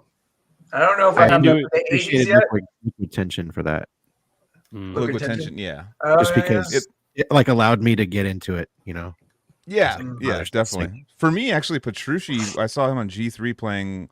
I saw him live G3 in Santa Fe with Steve Vai, Satriani, and Petrucci, and I was like, I'd always like, you know, I had Rock Discipline, like I knew all about Petrucci. I was like, this guy shreds. I just don't like his band very much. And then I saw him play his own songs that he played or wrote just for the tour, which became an album. And I was like, holy fuck, okay, this guy like can speak with his guitar, and I like the way he speaks with his guitar. And I don't like him being overshadowed by a singer. Really, that's like one of those guitar players that can just do it on his own. Doesn't really need like a Tosin. Doesn't really need a singer. You know. Yeah, paradigm shift for me. You know. Yeah, definitely. So Eric Johnson, all these like crazy guitar players back in the day. I'm like, okay, you're telling me a story with your guitar, and I can kind of paint a picture with it. And there's not like a part where they give up and just go like, all right, vocal part, you know. They just like they're constantly like filling time with feeling and stuff like that. And yeah, those guys give me music boners. Top tier.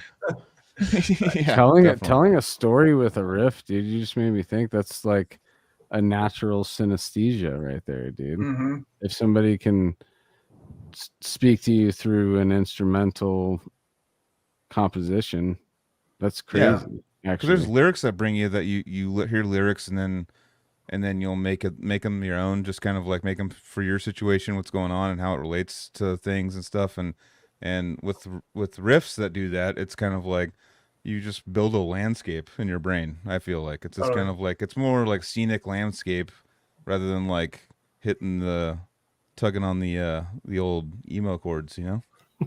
There's just lightning right outside my house. being put in like a different environment through what you're listening to. That's why it's all about Opeth, dude. They were the storytellers, man. Yeah. They hit me the hardest all the time, you know.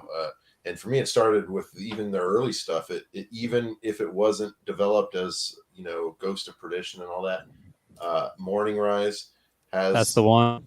It has like glimmer of that epic songwriting that tells a story and take you up and down. And I've had this. You told me Still Life actually the last time we had you on. You were like, Still Life, you gotta check out Still Life. You like pushed that on me, and then I went and listened to it. I'm like, this is that. I listened to that constantly. I became obsessed and What's the cover of Still Life? It's like a red with the chick in the middle. Yeah, that's where it like really started to come together with that band, dude. Yeah, you see Ghost of Perdition like in all those songs, like in Still Life, like where they're going, you know, and then where they end, kind of, and then they go 70s, which I still like. They're kind of some newer stuff of theirs, but the whole catalog is awesme. They're so great. Yeah. Their catalog's up and down, like just like their songs. I rap it all. I mean, vibes though, just like up and down. Like you have Damnation, and you know, it's like certain things that like are up and down, and that's there to me. Someone asked me if I had to pick my favorite band, it'd probably be them, just because Damnation's the all acoustic or clean one, right? It's all mellow. I enjoy a lot of the songs on that album, dude. It was a way for me to listen to Opeth with my family. This is Opeth. This is what I listen to. This is what I like. It was like the perfect album to put on, like if you've been out and you've had like kind of a crazy night and you just want to like take a deep breath and kind of wind down and kind of have a peaceful sleep. That was the album, the kind of in the night type of album. I think the fact that he has like one of the best, like, I mean, as far as clean vocals in all of metal, and then he has the gnarliest growl. Like, all right, sure. That's hard to do. It was actually it was Kyle Chapman covering an Opeth song. I think it was off the Watershed record, where I hit him up right afterwards. I'm like, do you want to do vocals for my song? Because you sound like Michael. Watershed's a beast, dude. That's a beast of an album for me. But I will put Morning Rise at top, and I watched the Prog Sphere.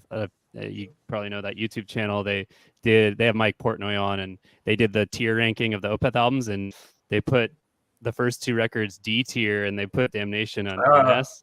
And I've had this fucking I just want to fight back against that as hard as possible. Like ever since, because even objectively, if you grant like, I don't know, doing something special and new on those first 2 records, they were taking death metal and turning it into prog metal. I get it. And I don't think you could say the same for all their later stuff, which is good, but it's not as original. So from the objective point, the novelty was there from the start. And I also think that it's like subjectively my favorite material, but that just might be because I was introduced to it first. But I've just had this I want to fight Mike Thornway about it. Really. I think I'd probably more views. I'd probably put kind of for the similar reasons, Blackwater Park, just because of the time in my life and when I first heard it, and it was like I was moving away from home, and it kind of represented this kind of pivotal chapter in you know, my young adult life, and there's a lot of great memories around that, and got to see them live on that tour, and yeah, it was awesome. That was awesome. like grayish black cover, right? Yeah. I bought that one in Tahoe while it was snowing, and I thought it was so cool that I was buying that record in the snow, dude. Bro, I didn't listen to it, but I bought it. The first U.S. tours were on Blackwater Park, which is nuts. Like I read their book, and they were not popular at all before that album, and even on that album, they still weren't getting that much love. Like that's when they played the Pound, and they had oh wow, that's crazy. Open show, and Nevermore played, and then Opeth, and it was one of the sickest things I've ever seen in my life. Yeah. Every time they came until I would say about 7 years ago, when to me, like their sound now is 70s prog that's been done before. Before they were something that was not done before. So it was like Crosby, Stills, and Nash met Morbid Angel, and that's like that's interesting way to put it. Exactly. Yeah, it's pretty good. Well, I know who I don't remember who mentioned King Crimson. I don't want to underscore that, because I mean, what you mentioned about kind of having to go back. I mean, that was, I think with King Crimson, it's one of those bands that I think the bridge for me was Tool, and I know they had toured with Tool at one point. And so it was like I was from new metal into Tool into death metal, where there was that bridge to, I'd say the big fork was King Crimson and Mr. Bungle, and that's where things started to get really weird. Yeah, definitely. I don't know if it's called out a fork. I think that King Crimson and Bungle are actually more part of the same tree. Part of the fork than by whatever would be opposed to that. Crimson has its own several forks that they sprung off from different, because they're like different bands. They had so many different lineups.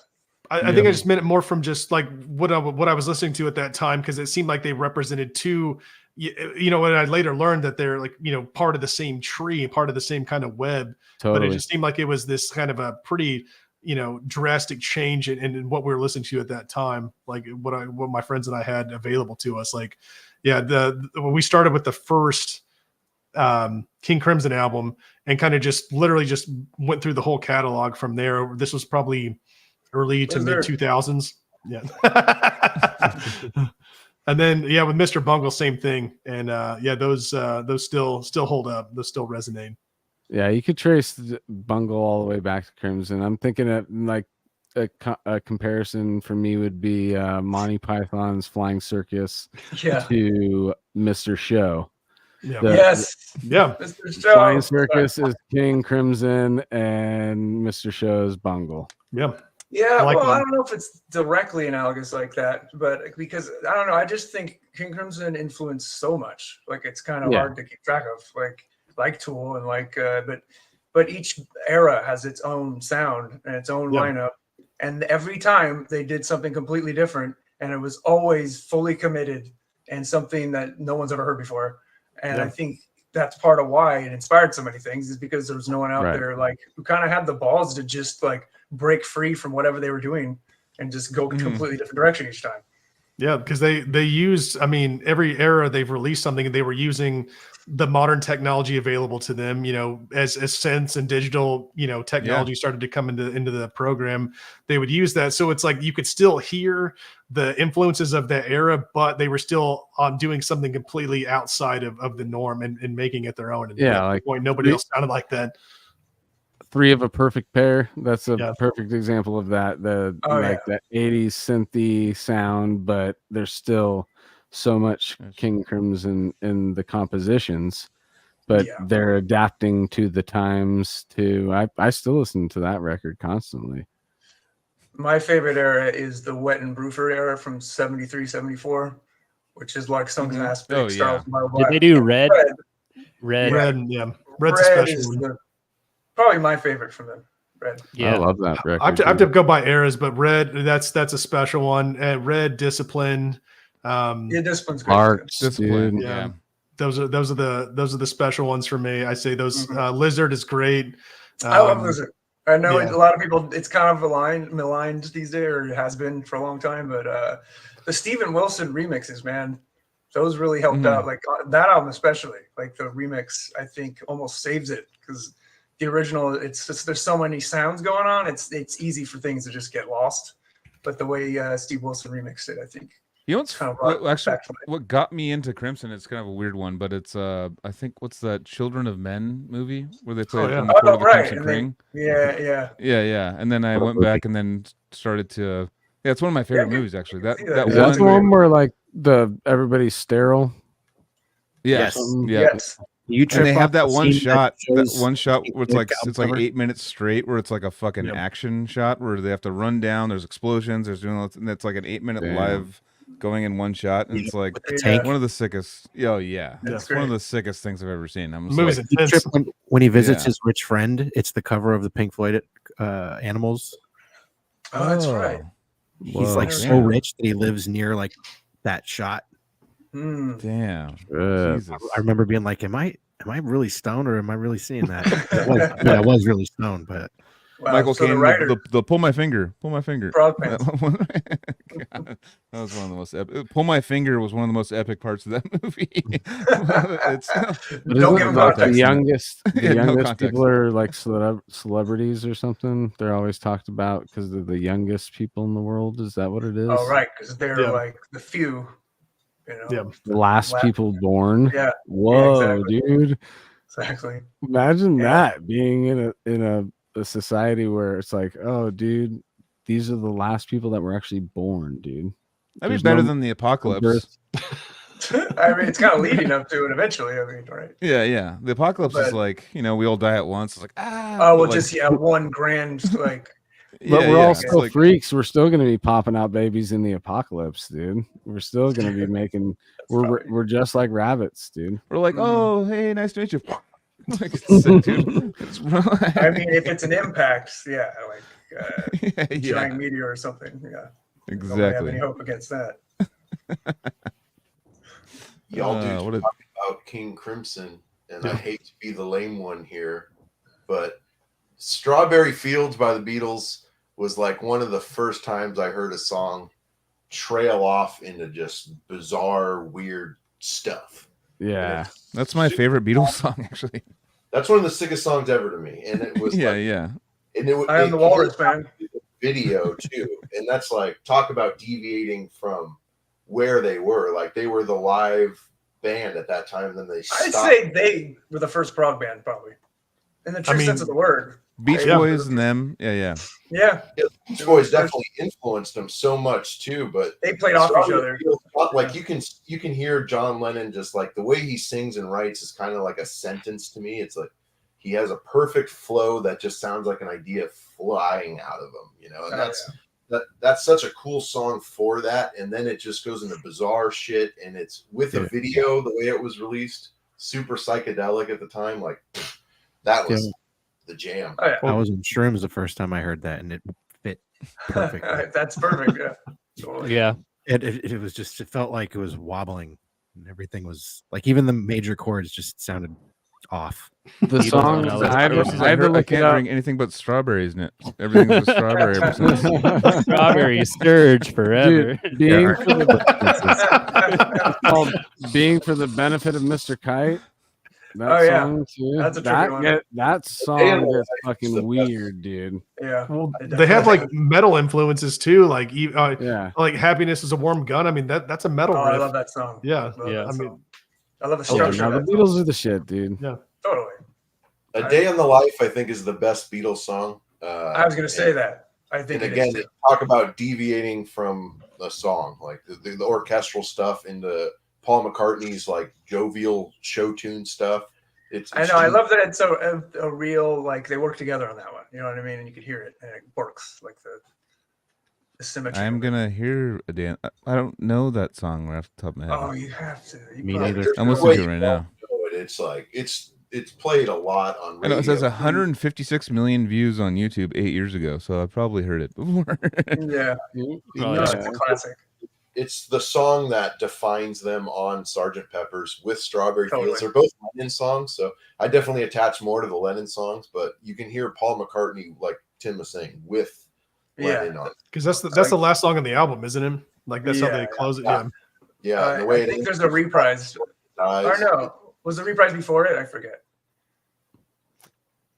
Or is it? You know what it reminds me? It reminds me of you know Walk Hard, that movie Walk Hard. Yeah. You know, at the very end though, there's a song called "Beautiful Ride."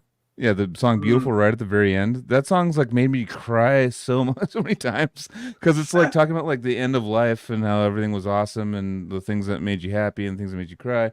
And I was like, it's like the way it was put together. It reminds me of A Day in the Life right now. Maybe that's what they were kind of getting at. Maybe. In the end, it's family and friends. Yeah.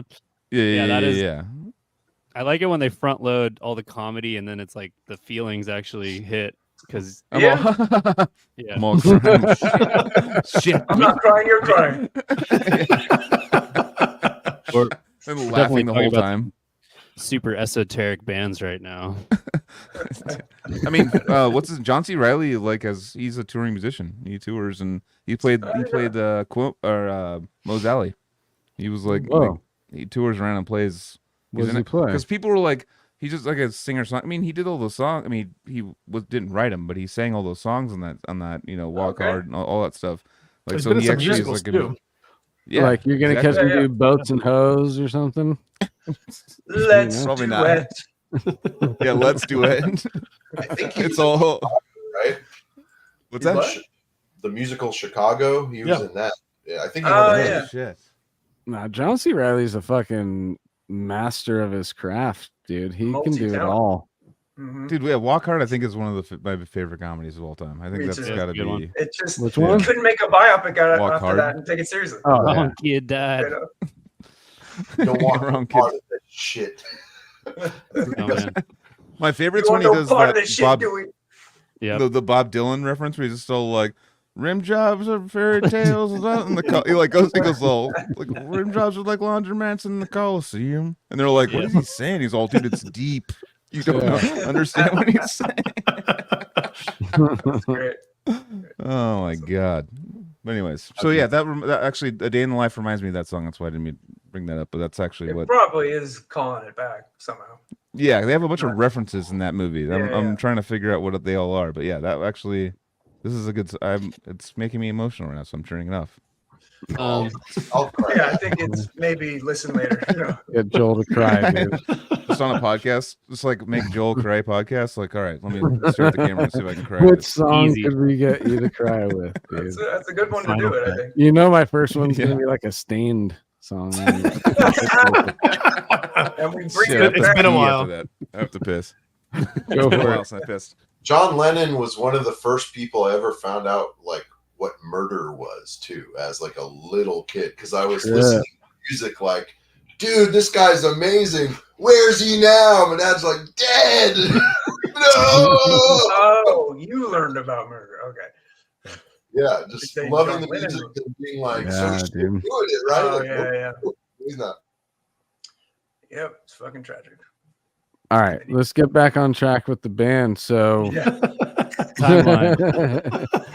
No, this is great, dude. That's what this shit's all about, dude. We just talk about whatever the conversation takes us to, dude, and we're repping the Beatles hard, dude. I love it.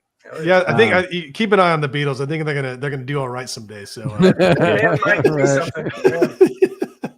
I'm tomorrow during my hungover status at work, I'm gonna be listening to the Beatles, I'm sure. Oh yeah. All right, back on to Elijah though. Let's get back on to you again, dude. So Dove, when did it become death metal or nothing, dude? Did that ever happen to you?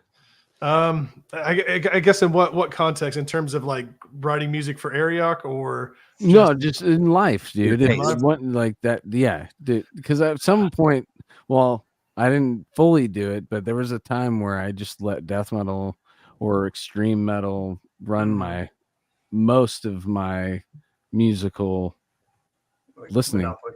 You know? Yeah, no, that's a good question. I think, and I've tried to explain this to friends and family who don't listen to metal, and it's kind of hard to find a way to explain it, like a way that makes sense. Where I think with this type of music, it demands your attention. Like there's no fair weather fans. It's very polarizing in that sense, for better or worse. Like you either love it or you can't listen to it at all. You're like, no, I swear, chewing on razor blades is actually doesn't hurt. I swear. Yeah, it's like, so like the people that really when it resonates with you, then I think like anything else, and I would say like myself, like I wanted to see what was next, like what was the next stepping stone. It had to be harder and faster and crazier, who was blending more styles and techniques. So it just became this, I don't want to say like a challenge to find something more intense, but in a lot of ways it did. So I'd say that era was probably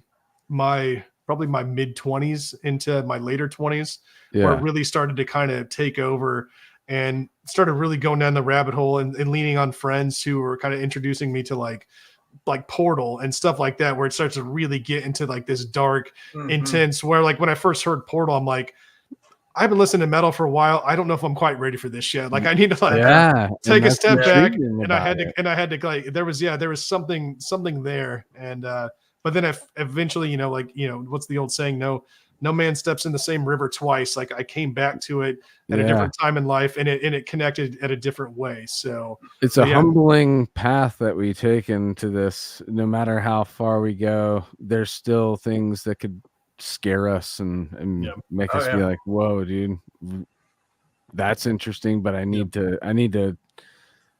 now know that I can't just step right into that. I got to wiggle my toes in there for a little bit and then ease in, and you end up becoming a lifelong fan of something. Portal. It's an iterative process for sure. Portal is definitely like a I'm not normal band. Like once you listen to Portal, you're like, I've crossed the threshold. Across the point to where you'll have little to no person to be able to talk to in person.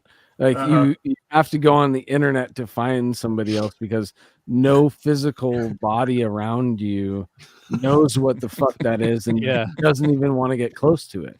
You're like, check it out. In this video, he's wearing a clock tower, and in this video, he's wearing a fucking diver's mask from the 1930s, and in this video, he's got a different fucking and that's at Christmas time when your aunt's just trying to figure out how your life is, dude. Well, like I remember like trying to tell my wife about this band, and it was like at night, we're like winding down.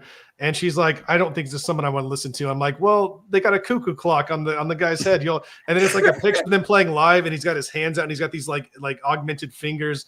And she's like, I don't like that. I'm gonna have nightmares tonight. Like, it immediately, everybody puts up their guard on something like that if they didn't go down that rabbit hole we've been talking about this whole time. You gotta really find all the nooks and crannies of that cavernous deep rabbit hole that we're talking about to understand and be entertained by a band like Portal or some other version of that. Dissonant death metal is even, it's hard for just the old school death metal guys maybe to get into, because it's some new. It was just riffs and headbanging back then, but now there's this like, it's like there's a philosophy to it almost. It's expanded into more of a thinking man's type music, Very cerebral. And, I mean, when you first hear like, I remember like my brother gave me, and I think I told Max this last time he was on, but at one time he just handed me like Calculating Infinity and Chaos Sphere. I know. It's like just like check these out. This because I was listening to Fear. I was casual evening of getting your ass kicked. I know. It was Fear Factory stage. I was Fear Factory stage. Right. And then he just goes like check. He's all check because he's always like the one like he was the kind of the bridge to me checking out crazier and crazier stuff. But at the same time, I remember hearing it and being like, the stuff he showed me, I used to kind of just show it to other people and be like, yeah, dude, I'm insane. Check it out. It's like he showed me like Suffocation. Yeah, it's kind of a front. I was like, I don't know what's going on, but this is insane. And so I'm insane and I'm cool now, right, guys? No. But no, it was because like, oh, dude, yeah, that new Slipknot was cool. But have you heard like fucking, the first fucking song on Calculating? It's just like fucking shooting with a machine gun and like it's like a turkey it's like a turkey on acid with a machine gun. It's like insane, and then like and then getting the Chaos. That's why Chaos Fear is still my favorite Meshuggah, but just because that like I think they were using 6 strings actually. Now that we think about it on that one, or were these 7 strings on that? Oh, one? there's 7 strings. They were using 7 strings. You're rocking. Nate's rocking the Chaos Sphere right now, dude. Are you really? Yeah, the way that album opens is very Calculating Infinity, like it's just right. Yeah. No warning. No this is not grooving. What's the song? The song that I just was obsessed with. I mean, you guys are already gonna know it. So it goes. Yeah. That was the one where I was like, yeah, that was me too. That's what it's exactly. I was like, I could find a groove in there. Yeah. And Jens is just like rapping. He's like just subdued and repressed, son of the vortex. Like he's just like yeah, exactly. It's actually hitting you in your new metal feels, dude. That's what it kind of is. How you just described that? That was just new metal right there. I mean, they wore jerseys on stage. Yeah, they were cool. Yeah, the vocal rhythms in New Millennium is very catchy like that. That's true. Like, Yeah, oh, this dude is. Yeah. Corridor of Chameleons. That song, he's literally rapping in that song. Yeah. Nuts. Hell yeah. It's a great album, man. It is. It's definitely. Remember when you heard "Spit It Out" by Slipknot for the first time, and they're like, I was like telling my friends, I'm like, dude, he's like death rapping, dude. Check this out, he's death rapping. And they're like, that's actually a thing now. And the last riff of that song is freaking heavy. You know, I don't know. See, out. Oh no, Spit It Out. Yeah. Oh yeah. Oh yeah. Like you really hear the guitar tone on that. Section. Totally. Really palm mute yeah. Chunky. Because that album is, to me, doesn't stand out as like a palm muting album, and the drums don't sound like death metal drums. It's mixed so weird, but it's cool. But that riff right there, I was like, oh. I don't know. There's some good. I guess there's some good double bass, like on Eyeless, like the breakdown and stuff on there. That's still. I mean, that riff is really, really awesome. There's some stuff that still I think hits pretty hard even today. There's some stuff from the unreleased stuff from that recording session too that came out as bonus tracks where Joey's double bass blasting. They're doing straight up like grind shit, dude. And remember the last song on the album, and the drums are just like in a fill forever.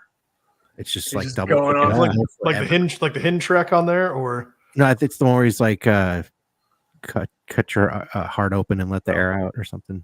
But there's you just made me think, Elijah. Hidden tracks. That's you have to listen and go like to the very, or they would go like play backwards. Remember the CD ones that would do like a negative track, or like the song was done. 311's Transistor had that. You'd have to rewind from track I had that one, too. Dude.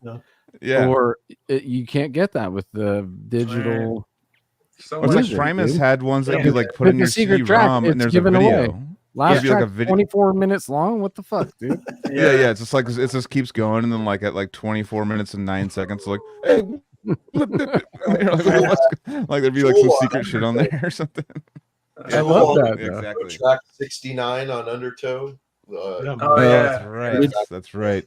That was awesome. And Tool had that like message going like, okay, you motherfucker, well, fuck you, asshole. Isn't that message to Harry Manback. Fuck I'll you, smash asshole. Your balls. You'll die of cancer, I promise you. It's like the really like nice piano ballad in the background. I know. It's so random. Still the Easter egg that we don't middle school. I was so crazy. Yeah, me too. I think it was like that album, middle freshman year. Yeah, that's one of the ones that survived though. I mean, that is survived the test of time for sure. Bridge One of the yeah, greats. yeah. One of the absolute greats. I listened to that There's- like there's a different little- phase in my life where like I listened to it for 2 years, like just listening to the singing, and then Yeah. a couple years later I went back to that album, and like Nate's older brother and his friend, we would just go off on how Enema is like the greatest album ever. But we were listening to death metal at the time, but like we could go back and listen to Enema and be like, this is It's one of those albums, man. 10 of 10. Timeless. Yeah. Exactly. Yeah. Just great. It's the one, dude. It's the one. That was perfect Zoom for me. That's I know. You had it locked and loaded, and you just felt it, dude. It was like a I saw his telepathic face thing, looking down, dude. just like fucking whatever, dude. And like, it's the one as I zoom in on him. You don't understand. But There's no part whatever for me. My camera's just at an upward angle, so it just Okay. and I just look stupid all the time. But Yeah, dude. Anima is Dude. the album, dude. Anima is. It is. It is.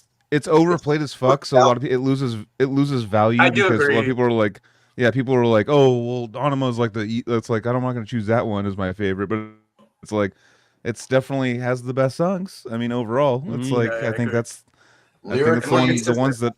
Yeah. Lyrically, like "See You Down at Arizona Bay," Dude. like, that used to give me like nightmares as a kid.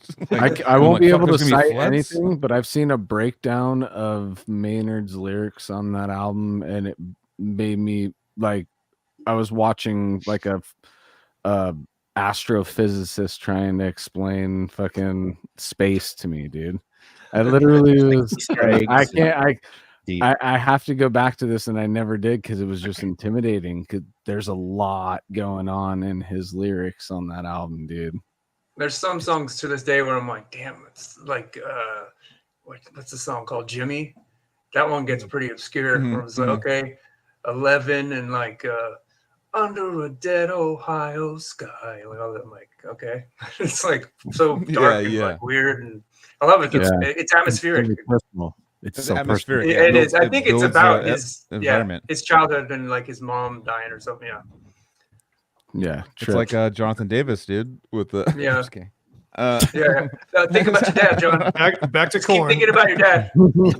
Daddy. dude. Korn also had hidden tracks. They started true. Follow the Leader right. started with like a minute of silence, and it actually tricked me as a little kid, and I felt hella stupid because Doesn't it start on like track 23 or some shit like that? Yeah, because they it's had on. 13 It's on. tracks and they were superstitious and they didn't want to end on 13. So I think they started on 2 or something, or I forget what it was. Or 13. They started on 13. They started on 13, and It's On is like a song too. But I It thought my stereo broke, so I was like, "This shit sucks, dude." But my stereo's like I felt like a loser. There's probably like 78 people that like fucking broke a stereo, like all excited, like waiting in line for the new Fault, because they were like that big at the time where people were waiting in line outside of Sam Goody at that time. Dude, the worst part is I saw a documentary and it was Fieldy talking about why they did that. And he's like, so idiots will think their stereo's broken. And I was like, fuck, dude. So it's a whole massive troll situation. Like this, dude. dude, Fieldy just funny, called me an idiot, man. Like the dumbest guy in the band called me an idiot. Sorry. There had to have been people that immediately ejected it and went back to the store and tried to return it too. Right? They're like, Yeah, like this going guy on? here, dude. It was broken, man. It's not working, and anybody who's behind the cashier doesn't know about Korn. They're like, I don't know. Okay. But yeah, I think so. I got that album, and then they gave me a free cassette tape of Rob Zombie, and I hated that album. So the only thing that worked in my stereo that made me realize my stereo worked was that Rob Zombie tape, and it was such a bummer that the only thing I could hear was Dig through the ditches and burn through the witches. I have to say though, guitar tone wise, that there's a part in Super Beast where I'm like, that's legit guitar tone. I forget the riff it is, but I'm like, damn, what the fuck amps are they using? Like, was the first thing I thought. Amazing. I mean, I believe sure. all the production things were used in the world, but in the end, it is still just. I know. I'll still rep the first two. I'll rep. You should the have said White in the end, it Zombie doesn't even album. matter. You could have. Yeah, opposite. Great. It Another really album with great did. sound design. Great use of samples and stuff. Yeah. Yeah, I think actually I like that. I like that album. That doesn't bum me out. There's enough. His voice is funny. I get my feel after those 2 records, and that's it. I mean, I appreciate dessert. If you can't listen to Twist by Korn and then Rob Zombie bums you out, you gotta like. I think the music is a lot different. It's another it's the accepting of the Brie. With Rob Zombie, you gotta accept the Brie. And it's Rob Zombie isn't Brie. Live, I accepted the Brie because he puts on a great show. The dude rocks the house. Yeah, that's one thing. When they came out, were way darker than Rob Zombie. Rob Zombie was, he's dark in a thing way. But as kind of riding that previous wave a bit, and then I think he did kind of ride the new metal wave a bit. He was kind of always outside of it, but also he did. riding it. Yeah. He was on the outside, then inside, then kind of outside again. And then once they started doing the Jack in the Box Rob Zombies at Spencer's Gifts, he became like Lutheran brand cheddar cheese or something, dude. And now he's actually vegan, so it all fits. That's full circle. Full circle, dude. And he makes pretty good movies, dude. House of a Thousand Corpses, come on, dude. You gotta respect, like, when an artist knows what they like, whether they're selling out or not. If they just you pick up on someone's like passion for something that they're obsessed with, I can get into that. His live show was huge, gigantic flames and the monsters coming out, drag car, and Satan came out and stuff. I saw them. He was pissed at the audience because they weren't like losing their shit, but there's seats everywhere. So what the hell can you do? Yeah. He ran in the audience, and we were in the front section, and he stood right next to us. He's like, "What the hell's wrong with all you people?" I was like, I think I remember that. Like, you want me to start a pit in the seats? Like, was that a Mayhem Fest? That was a Mayhem Fest. Was that a Mayhem Fest? It was Rob Zombie and Korn, actually. No, I think that show. Yeah. Bro, that was last year, dude. No. I'm talking about that's crazy, dude. He's like you bought a seat? Why are you sitting in it? Yeah, dude. But he was like right next to me as he's doing it, so I felt like saying, like he was trying to be like, everyone lose their shit right here. I was like, dude, I don't know your songs. If you put that mic in front of me, I'm just gonna wing it, dude. So like, just do like. Yeah, he wasn't getting the love, so I unfortunately didn't give him much love. But the show was great. The 50-foot devil came out, the cars, and the dude's like just said that whole spiel, running like a maniac. Like, I don't know your music, but he's got show and the 40-foot thing breathing fire. Very impressive, man. Yeah, dude, your cardio is so sick. Performing a show like. Speaking of seated shows, I'm curious. Have any of you seen Tool at a place that wasn't full of seats? I'm just curious. Yes. No. Yeah. No. I've seen them like 4 times, and every time it was. Seated, at a festival, like, Aftershock Festival, I guess. But I know. The footage when Enema came out with like Third Eye, they open with Third Eye, and the crowd is just like liquid. There's no seats. Right. I wish I saw that. Yeah, I saw Mars Volta in a seated situation, and as soon as they came on, everybody stood up, and we were up for the rest of the show. It was funny because nobody was sitting in that seat that they purchased, because why would you sit in that seat? With the energy. Especially you want to see the show, you got to stand up now. Everybody else standing up, dude. I'm not gonna stare at some dude's ass. See you guys back. Yeah, I would say D Louse is, I'd say, just as influential for me as any other metal album that I really love. That D Louse is it's almost hard to listen to because there were so many deep memories or deep, I guess, nostalgia tied to it, but it still I feel that. Yeah, I do feel that. Lots of. I miss the Mars Volta bandwagon. I'm not bandwagon, but I've always, people have tried to get me into it, and I just like I did too. But I have some. But you're very, and I think this has come up on the show, and you were just recently talking about a band that was hard to get into because of vocals. It's probably the vocals. Yeah, I love Cedric though. But this is a band you have to just use. That's true. Just put his voice in another instrument, make it another instrument. and then make it a band. kazoo? And just listen to it as a Yeah, I can listen to Cannibal Corpse. Mars Volta. No, he can great melody, man. sing, bro. Yes. That guy's got a set of pipes, that's dude. the ultimate one of those bands where I'm like, this band is talented as fuck. I just don't want to listen to it at all. It's I'm like, the sound only, but the fact that he can sing is real. And he writes really odd. I like that too. Yeah. Well, Rick Rubin produced you're talking about Deloused. the guitar player. They have a guitar player that's like insane, right? That's their thing. Yeah. And then Omar. right? Omar, yeah. He writes everything, right? Yeah. Pretty much. Yeah.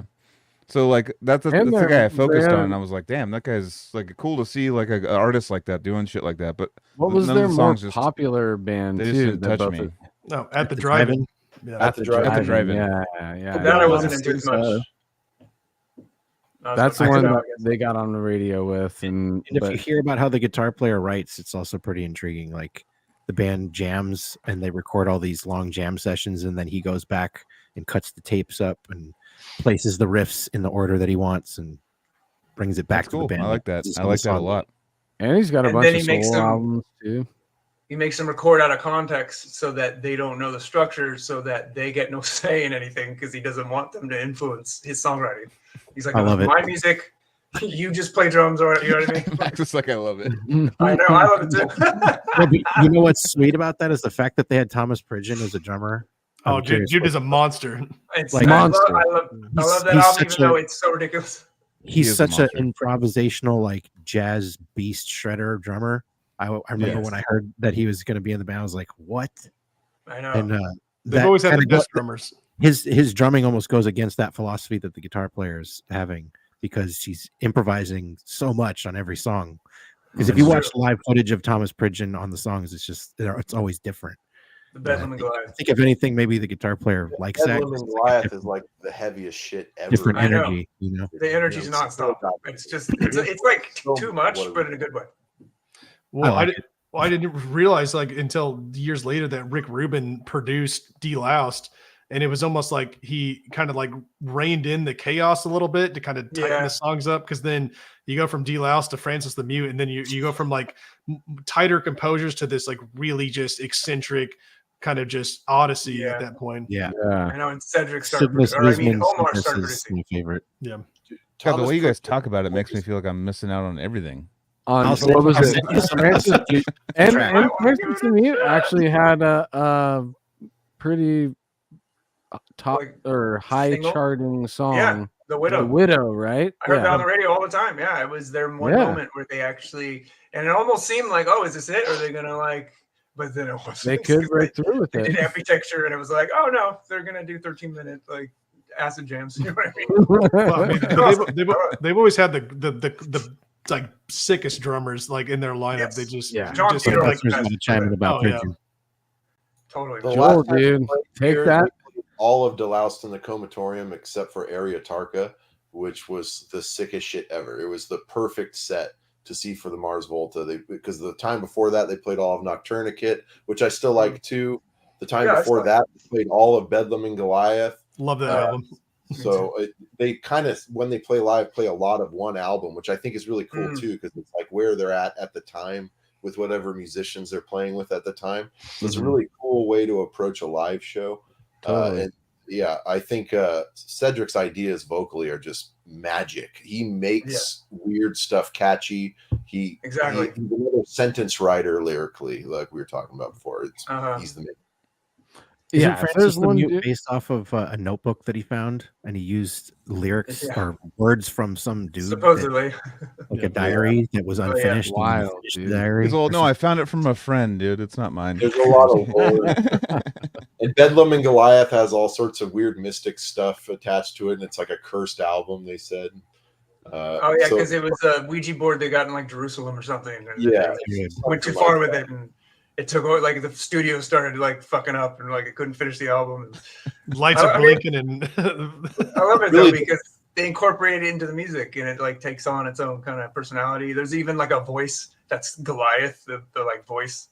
It's cool, man. I like concepts like that. Can we talk about real quickly how sick of like Rick Rubin? We talked about him like for a second, but like there was a clip I saw of. I know he doesn't know anything about like playing music or anything, but like he's kind of like your shaman coming into a song.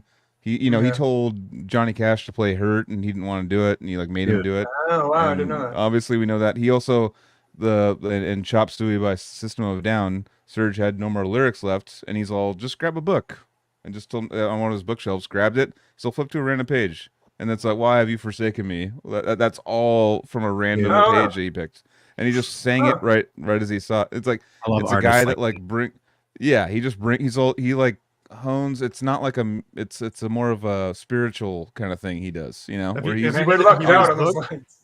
No, I haven't. I'd love to read his book. Yeah, the footage of Rick Rubin and Red Hot Chili Peppers making Blood Sugar Sex Magic. I love it. Yeah, Under the Bridge. He didn't want to have that be a song, and like he's all, no, dude, you should do Under the Bridge. I feel like it's like a poem that he wrote like when he was like homeless or something, and he's like, dude, why the fuck are you sleeping on this? Like, what the fuck? And then it became their biggest song. So I actually love that song all over again. Just took 30 years. Yeah, you got to read his book. It's called The Creative Acts, and it's one of those books where you could literally open it at any page, and it's set up. It's a totally non-linear. It's just set up almost like a bunch of journal entries, and it just talks about the creative process and just different ideas and where to, kind of how to. He keeps referring to the antenna being like this metaphysical thing that absorbs information, absorbs energy that allows you to create and have like some sort of creative output. It's a really, really fascinating book. It's a cool. That's really cool. Yeah, he's he's done hip hop, he's done Slayer, he's done like all over the place. He's like the guru that you come to pay to influence you and kind of push you in the right towards the light, basically. He's also got he read his own book and put it as an audiobook. So nice. I listened to some of that via audiobook. He's got a good voice as well. And Soria, the bass player for To Violently Vomit, he had the book with him when we played a couple shows. And I'm like, yeah, of course he's an audio engineer. Of course he's reading the Rick Rubin book. Like, it's good stuff.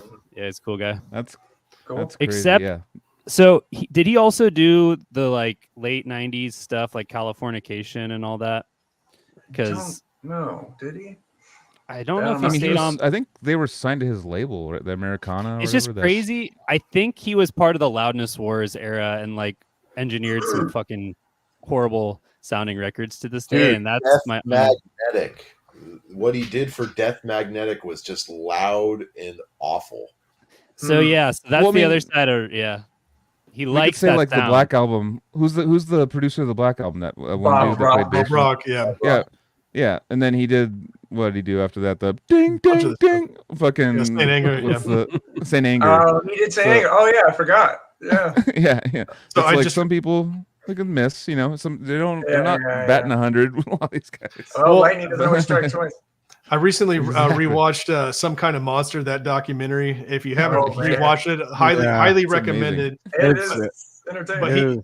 But when he talked about Saint Anger, Bob Rock, and he was basically, they were getting back to basics, and it was like, imagine a garage band that's starting up, but the members are Metallica. So they wanted to have like that particular sound. So I gained a lot more appreciation for it and kind of that process. But that's probably the best music documentary I think I've ever seen, next to Spinal Tap, which isn't a real band, but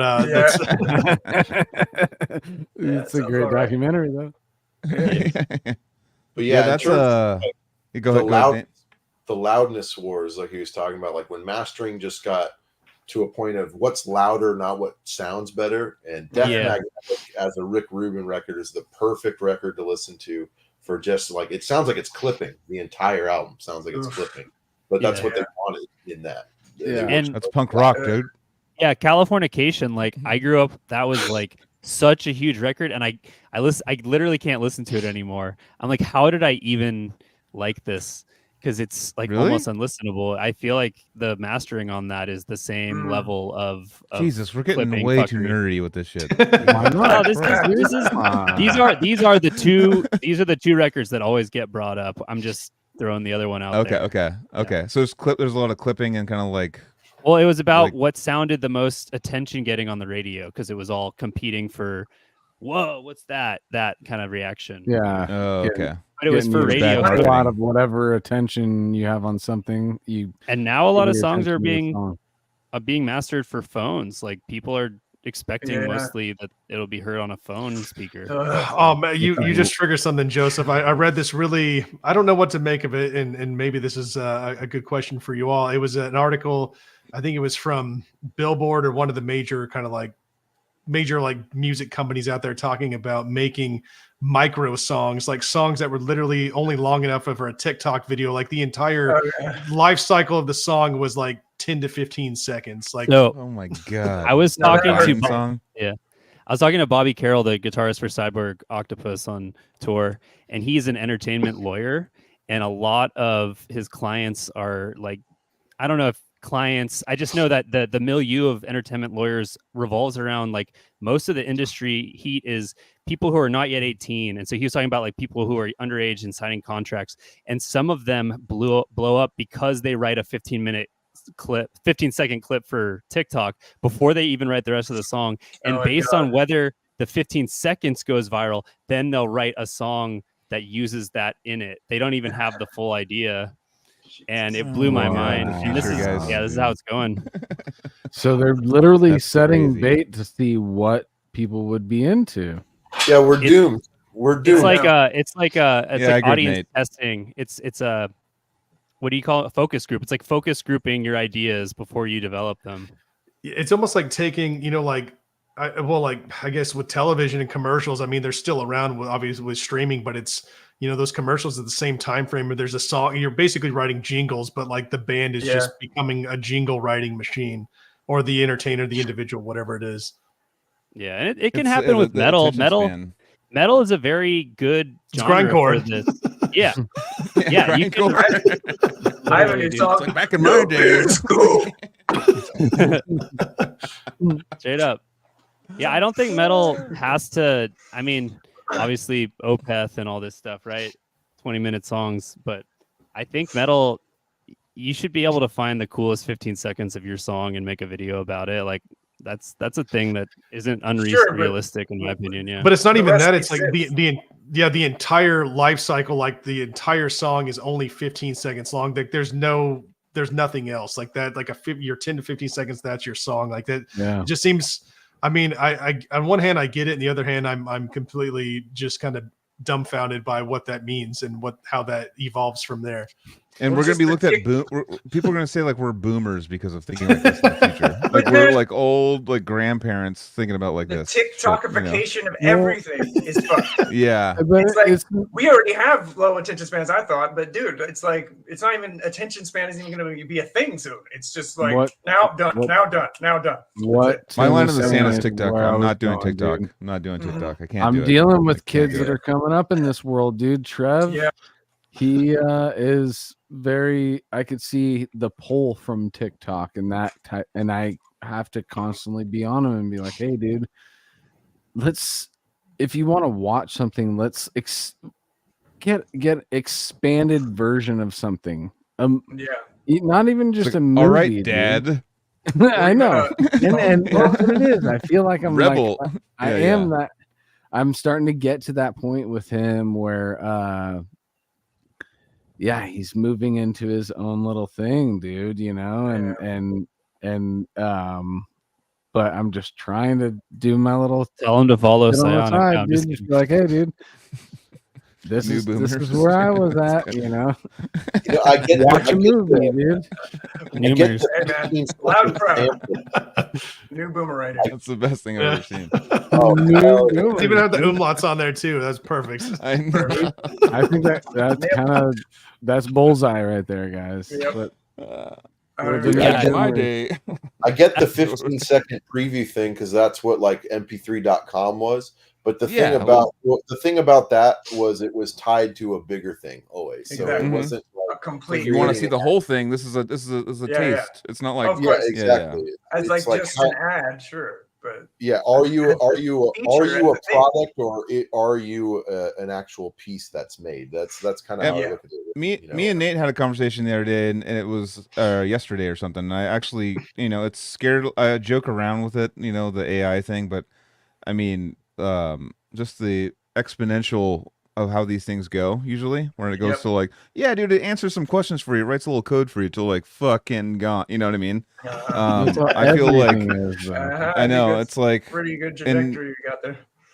Yeah, and you know, like what, you know, Terminator 2 is my like one of my probably top 2 favorite movies of all time, because as a kid I got to see it in the theaters and and all those things, and yeah, it's just one of those things. I just don't know where the end is, and these algorithms that are programming, okay, 15 seconds, like now it's 15 seconds, we'll write 15 seconds of a really catchy part, and then we'll work from there. That's going to be like that whole like finding that algorithm, that record labels. And first of all, we should be first, like, I mean, I love record labels, but as far as like overall, like, I mean, that's going to be kind of wiping. I mean, we should be not allowing the executive people to like do shit like that. I don't like the whole like building the algorithm to like 15-second pieces first, and then we'll work from there, like a manager telling you to do that. You know what I mean? That would be like, it just seems like, where does it go from there? Like, it's just five seconds. Going to be. Yeah, it's like oh, I like the way his voice sounded when he made that noise, dude. That was sick. That was a cool noise. When he made. It's like how much are you missing when you? How have any of us made a 15-second decision on anything? Well, it's instant gratification. It's like, I don't want to go look for it. I don't want to like have the experience of finding it on my own. It's like, oh. But we've talked about it so many times, even on this episode, where if you sit with something and really open it up, you realize you got an Opeth, you know? Yeah. And you would never, if you were to hear only 15 seconds of Opeth. No, man. How are we supposed to find the diamonds if we're not sifting pounds of sand and dirt and shit? Like, where we become the new boomers is maybe we're the last of the people who want to go further. You know, is everybody just walking around like, oh no, I don't like that place, I don't like that place, I'm gonna. In some ways consumers are like valuing longer things like TV shows. Now you like watch a whole season, and that you wouldn't have in TV in the past because of technology, only being able to see it once a week. So people are totally down to chill and like do something for a long time. It's just music has to compete with video games, television, everything. That's the real problem. Well, I think the other part of it too is that we're looking at this through the lens of being musicians. And I always fail to, I often fail to think that most people don't play music and they don't write songs. They may sing in their car, sing in the shower, but that's, you know, they're not actively creating in that way. So composing. So it's just a completely different mindset where, you know, being an artist, I think in general, we're already kind of in a minority unto itself because not a lot of people are creating in that way. So there's always going to be a market for them. A lot of my attitude as an artist is in defiance of all this. I mean, even before this, it's just always all the trends and all the just like distractions and nothing without any depth or anything to create like potential, you know, deep experiences or changes in you. And I continue to like even more defiant because it just gets worse and worse every day. And so to me, it's like, I want to try to make the antidote, if not for anyone else, but at least for myself. You know what I mean? I want to make something that I don't hear, you know, anymore in a attractive way, you know? So that's my only real response to it these days is that I just make my own, and hopefully that's good enough, I guess. I don't know. And that's a good thing. That's what we rely on. We rely on that. That's actually what this whole, we've come across many times on this show, dude. And you realize that we're not making it for anybody else. Why? None of our bands have made a 15-second clip and put it out there and said, hey guys, what should we do with this? But no, it all came from us. So I didn't know that was a thing. Well, I would say I'm still an optimist because I look at it as, you know, it becomes a situation where you let the market decide, you know, let people figure out what they want. You know, the tastemakers they're gonna push trends, but people are gonna decide ultimately. And there's, you know, like the group that is speaking right now, there's always going to be people out there who want to explore music and art in a deeper, more meaningful way. It becomes a much more connected experience. And then there's those who just want to hear the jingle. And And I think it's just, let the market decide what's viral. And we're just like, hey, dude, we just want to make some shit that we feel like, oh, dude, we made something cool. Yeah. That's what we're trying. Yeah. It's the whole point of what we're doing over here is we made something cool together. Sick, guys. Quite musician. Yeah, definitely as a musician, but also like as like a cultural critic. I think we all have a little bit of that in us too. It's like you don't have to sacrifice one. You definitely want people to see what you're seeing. You're like, this has value. Like, I promise, if you do this, if you settle in, you'll get something out of it. There is something that I don't want to just let the market decide. I do want to like tell people about this and like keep it. Yeah. And the ebbs and flows of of going back and forth of like people going like, well, this is sick to like, this sucks. Like, look at like, like new metal, like things go up and down a lot. So it's sick. Across, like when you said you had faith in things, I'm like, I do, but I hope that the drop comes kind of soon before people go like, oh, this is the new way we listen to this is what we do. Kids being brought up as that's their first thing they hear is like 15-second clips, and then they're like, that's how they listen to music, and that's going to be a completely different experience than what we've had. Makes me think of Back to the Future 2 when Marty Jr. is watching TV, but he's watching 12 different screens. Yeah.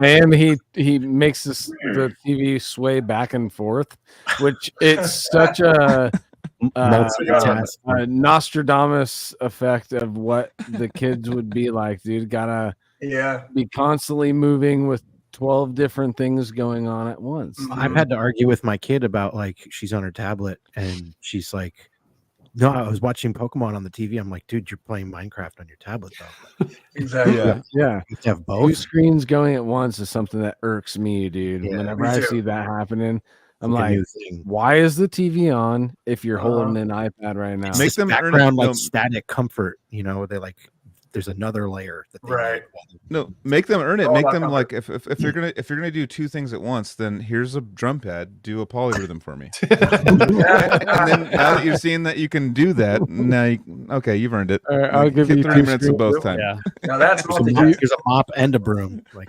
I busted out the Switch at the studio and I was playing double bass to Legend of Zelda Ocarina of Time. You're integrating the two together though. Dude, it was fun, dude. Yeah, that's better. And I don't know how this fits in anymore, but dude, the Severed Savior reunion, I didn't get to talk about it after the release. I didn't get to talk about it because we didn't even talk about that at all. Dude, I didn't plug it in the beginning of this show or anything. I just had to bring it up because the response has been insane. It's so sick. It's so sick, dude. Of course, as it should be. It's pretty intense, dude, to see. There's actually been people saying they're flying from different countries to That's come what I was thinking of, yeah. Dude, I'm like, dude, what?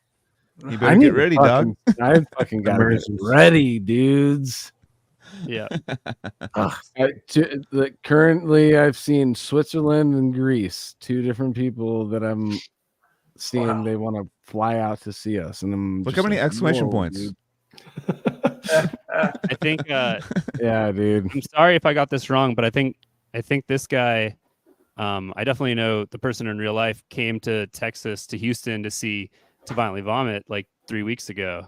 I think he was, I think hopefully I'm in the chat. And it was crazy because he was like, are you gonna play the PNW anytime? And I'm like, we don't have any plans. And he's like, okay, I'm going to Texas for you. And then I'm like, crazy, sick. Wow. See you there.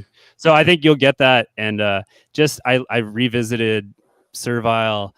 Oh my god, dude, it like blew every other tech thing I've been listening to just straight out of the water. And then Brutality is Law next, and I'm just like, I love that. That's their raw one. That's their doing the raw Californication. That's their Californication. I enjoyed playing those songs live, dude, and I'm gonna. Yeah, I want to do it again. Question on the set list? Oh yeah, it'll be there, dude. Oh, dude, the sweeps, chromatic sweeps. That song. There's a few Servile songs that I'm sure Inverted's gonna be in there. Is Freak the Human's gonna be on it? Yes, most definitely. Fuck the Humans. I'll say Acts of Sedition most likely be in there. Title track Servile. Yeah, there's so many songs. Severed does sprinkle in a lot of every release, and since it's a headlining set, we're gonna be doing some songs as long as I know Miguel runs a tight operation over there, so I know we'll have plenty of time to play plenty of songs, dude. And there's certain people too that have hit me up too that are like, dude, I just want to get on there and play like this song with them. Like people are like other bigger musicians are like, I just want to like fly down there and play this song with this one song with them or play this song with them.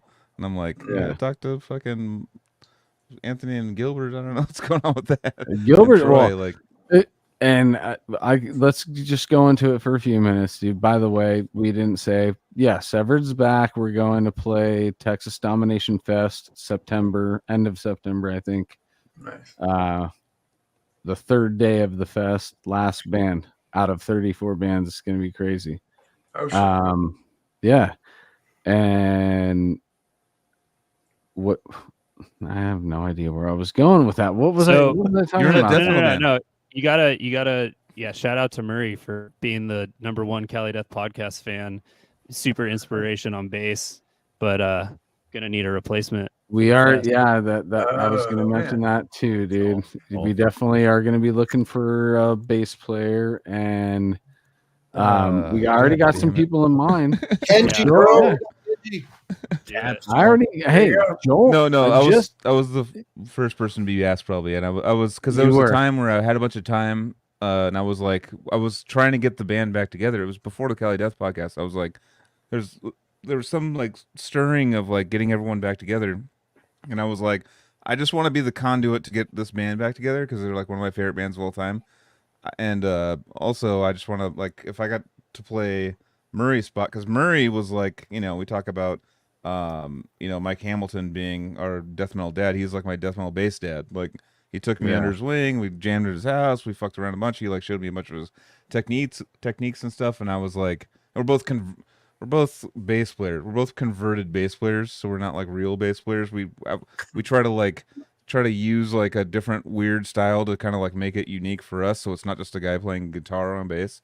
And Murray did that really well. Like Murray would do things that like he had the grip on the fucking picks and stuff and would do little tricks with it and like the way he picked and the way he would use his fingers too and like he would make it cool coming from guitar going to bass because that's usually like a faux pas thing, going guitar bass like it's just a guitar player playing bass, and he did a lot of cool things that I'd never seen bass players do. So I was like, all right, well this is the alley I want to take. When I was younger and he was like I was jamming with him and stuff. I was like, "Oh, damn! What the fuck is that technique?" Like, he was doing things and ended up being like going to like Ivan walking while he was fucking playing. No, Ivan. Like, Ivan. How do you crip walk while you're fucking playing fecal-philiac riffs, dude? No, it started with like grips on tape or grips on your pick, like grip tape on picks to like Ivan and I trying to come up with like a thumb pick that would, and Ivan actually does it, but like it'd be a thumb pick that'd be on your for Archaic. He did it.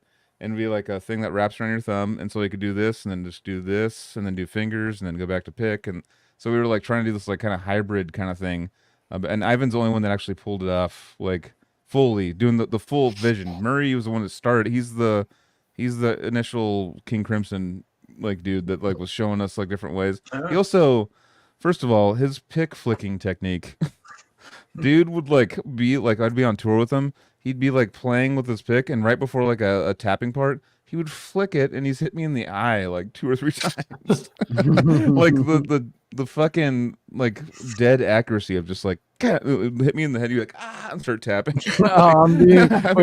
Murray's correcting me in the chat. He's saying the crip walk was on axe. Excuse me, I'm sorry. It wasn't fecal-philiac. Get it right. But no, definitely a legend. Love it. Like, I mean, love you, dog. Yeah, and I have to still finish the Odious stuff, which me and you both have to fucking finish soon. Nice. Very soon. And then I was like learning Severed Savior. I'm gonna start trying to make a baby soon. I'm like, all right, I can't do all this. A lot of life going on for us over here. Get married soon, like all these things. I'm like, all right, like if I was single, like fuck yeah, I would be 100% in. But just things stack up, and it's like, and my job's getting gnarlier, and it's just like fuck. All right, like overwhelmed. No, I would rather someone that like won't stress and have fun doing it. Do it, you know. But DK, I know. step up, bitch. I like to do it. I have too many things. I'm like, damn, that would be fun. Because I've definitely fucked around with some severed savior. Got a couple other. I'll probably have to hire someone. I can't do it in house this time. Cool. I mean, hit up Kenji. The fucking Max, dude, the fucking chupacabra, dude. Oh yeah. Do fucking Nate played bass in fucking Soul Asunder? Right? Was it Soul? No, what did you play bass in? Soul Asunder? Oh yeah. No way. How many shows? How many shows? You pick Nate. Just now, one. But it's a I'll return. play one show with you guys. Fly out to Texas with us, dude. Play Texas. You have time for some anonymous in September? Yep. First. Let me get back to you. I'll see about that. But I'll tell That'd you what. Be sick. If I don't do it, you should get Kenji, man. He'll do it. I guarantee. Kenji's definitely a guy that I was thinking about. Ivan, him and Troy did something that I was like, oh, they might be talking about it. Do you guys have tabs or what? Do I got to learn it myself? There's like crazy bass stuff on that album, though. Murray's I don't know about bass tabs, but there's tabs that Mike sent me before. Either way, Troy, I'm sure Troy and Mike, once Mike gets back from the Cynic thing, he's still fucking shredding through. I don't know. There we go. There we go. There. Boom. There we go. Murray's got the tabs, dude. Let me buy a sheet off you, bro. It's like get a sheet. Acid. Let me get a sheet, dude. The Mad Hatter. Exactly. Yeah, dude. But either way, it's gonna be fun to do those songs live again, dude. Those are fun. Oh yeah, that's sick, I've watched some old videos of us, and it's fun. It's fun to see. I'm like, all right, dude. There's evidence of you doing it. Go do it. So I got to get back into that. You were like, I was a different human back then, but that's you up there. I see it on the videos. That's you doing it. So you have to do it That's again. me, dude. And you're kind of doing good, dude. You're like you sound kind of cool, dude. You guys sounded great live. Like it was insane. Question was so tight. You guys were badass, and Oleg was such a good compliment. And Oleg being back, Oleg dude, and Mike together. Are so I mean, Oleg's in it. How exciting is that, dude? Oleg's gonna be back on stage with us, dude. That's so sick. Oleg. That's hard to say. I owe him a lot because he showed me Car Bomb when you guys were on that tour, and that was like, dude, you hooked it up with this. And he showed me like Kathia Flame on that tour. Damn, like he was a little treasure trove. Our little Lego was a treasure trove, dude. Yeah. And he rips a guitar, and like he was playing anomalous riffs that I was like, dude, can you teach me that riff? That's hella tight. And everything he's been a part of since then, dude. He's just Artificial Brain, RDB, dude. Jesus Christ. Fuck, dude. And the new thing that I forget the name of it now, sorry, Oleg, but he had posted recently about a new band that he tracked guitars with or whatever, and it's sick black metal. With a guy from Zoth, right? I think so, yeah. Oh, yeah. Yeah, dude. Shout out. See? Shout out. The homies are doing shit. We need to start doing shit, dude. I need to fucking get in. Just when you're in I'm going to be real right now. I'm sleeping in my truck tonight, guys. That's where I'm sleeping. Damn. Inside he has $750,000 more than that. Well, no, he's trying to buy a house right now. He's trying to buy a house. I know, I'm buying a house and I can't fucking find it. I can't find the fucking house. So I sleep in a fucking truck at my shop. He bought his house for super cheap and sold it for like 10 times more. And then now he's trying to find the next thing. And so it's not a sad story, dude. No, it's not a sad. I'm not trying to be like sad. I'm just saying there's you have 80 times more money than I have. Bro, I'm just saying that what's behind the what I think about every day, it's hard to get like, all right, now I'm gonna go get creative. Also 40 kids. He has 45 kids. I don't. I got my kids. No, Max has 80. That's funny. My fucking family's at my parents' house right now, and they've been there for a while, and I'm trying to get them out of there into our own place, and we can't fucking find this place. So, all right, now it's starting you can find it pretty easily with the amount of money you have. But yeah, engage the guest. No, I'm not settling, dude. I got to get it where I want it. No, you definitely don't settle on your house, man. Get it right. Yeah, don't settle. For sure. Hey, just finish the record and then come out and play the hits and have a good time, and we're happy you're back. Hell yeah, dude. No, that's gonna be fun, dude. Yeah. To kind of finish it out, though, I would like to get a little start on Tim's start. We haven't done a Tim start, and that's I think I think that. Are we doing another episode? I'm not saying that I don't want to talk about it. I want Tim back on from the beginning, because we're just 2.5 hours in, so I was just trying. I don't want to start with him because Tim. Happily, give us your quick, your 10-minute. Like, all right, I was born. Got a guitar, sick. And then I got an Ibanez, is fucking rad. And then like I found Metallica, it was cool. And then like I don't want that. I don't want that. I want Tim to save it. Let the mystique build for the. Tim's somebody that, and Nate's known it for a while. I even mentioned it early in the podcast where I wanted to talk Twin Peaks with Tim. That was one of the. And yeah, but not I heard some of that.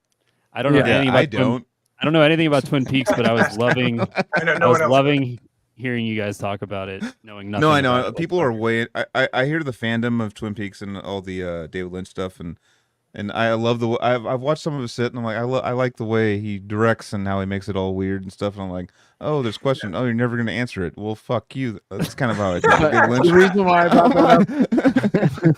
The reason why I brought it up not was I wanted to start the Twin Peaks conversation right now. But I just knew that Tim's a person that I would connect just solely on that. If you love Lynch and Twin Peaks, that's just like death metal, where you see the dude wearing the death metal t-shirt and you jump through those social hoops before you even met each other just on that one thing, you know? So I know that Tim is kindred spirits, dude, and I want to get his thing on a separate deal. I appreciate that. Thank you. Yeah. Take my time and breathe. Yeah. Got to talk about that. We'll do it. And I'm not saying Elijah isn't, because I'm having a great time with you, Elijah. We're not done with Elijah, by the way. But real quick, actually, I was actually talking to Osa last night right before I went to bed, and I was talking about like how I still think of things and how I still, when I see someone with a certain band shirt on, if it's metal, I'm like, but if it's not, I was telling her I'm embarrassed that I still have these feelings where I see someone with like not the right metal shirt on, and I still feel these feelings of like, all right, well, you don't know shit. I still have these feelings of like elitism that just like run through my veins when I should be kind of celebrating that they're listening to metal or something. You know what I mean? Like but the thing is, but if someone walks in with a Spawn of Possession shirt, then I have to go talk to them. You know what I mean? Yeah. But if someone has this like a Slayer or like a fucking Five Finger Death shirt on or something, Five Finger Death Punch. I mean, that's, you don't touch those, but like if it's like if it's a shirt that's like getting kind of more aggressive, but it's like still in the pop sphere, then I'm kind of like, I'll give a nod. I'll be like, cool. But like at the same time, I still have this like, it's like burnt into my brain from childhood of just like, well, who's calling right now? Who's calling? Who's calling? I can mute you real quick if you'd like. I already muted myself, asshole, and it's so muted, dude. Your mic is so muted. I just picture you at Costco like your cold chamber shirt's weak, bro. No, a cold chamber shirt. A cold chamber shirt, like the first album Cold Chamber shirt. If you have that on, I would like to have a conversation with you and just figure out what's going on. All right, I'm back. I have no idea who. Why would somebody call it this time? Anyways, dude. That was me, dude. What I was going to say, dude, why can't you take it like the I see you on your path, grasshopper type deal? No, I take it. No, I know.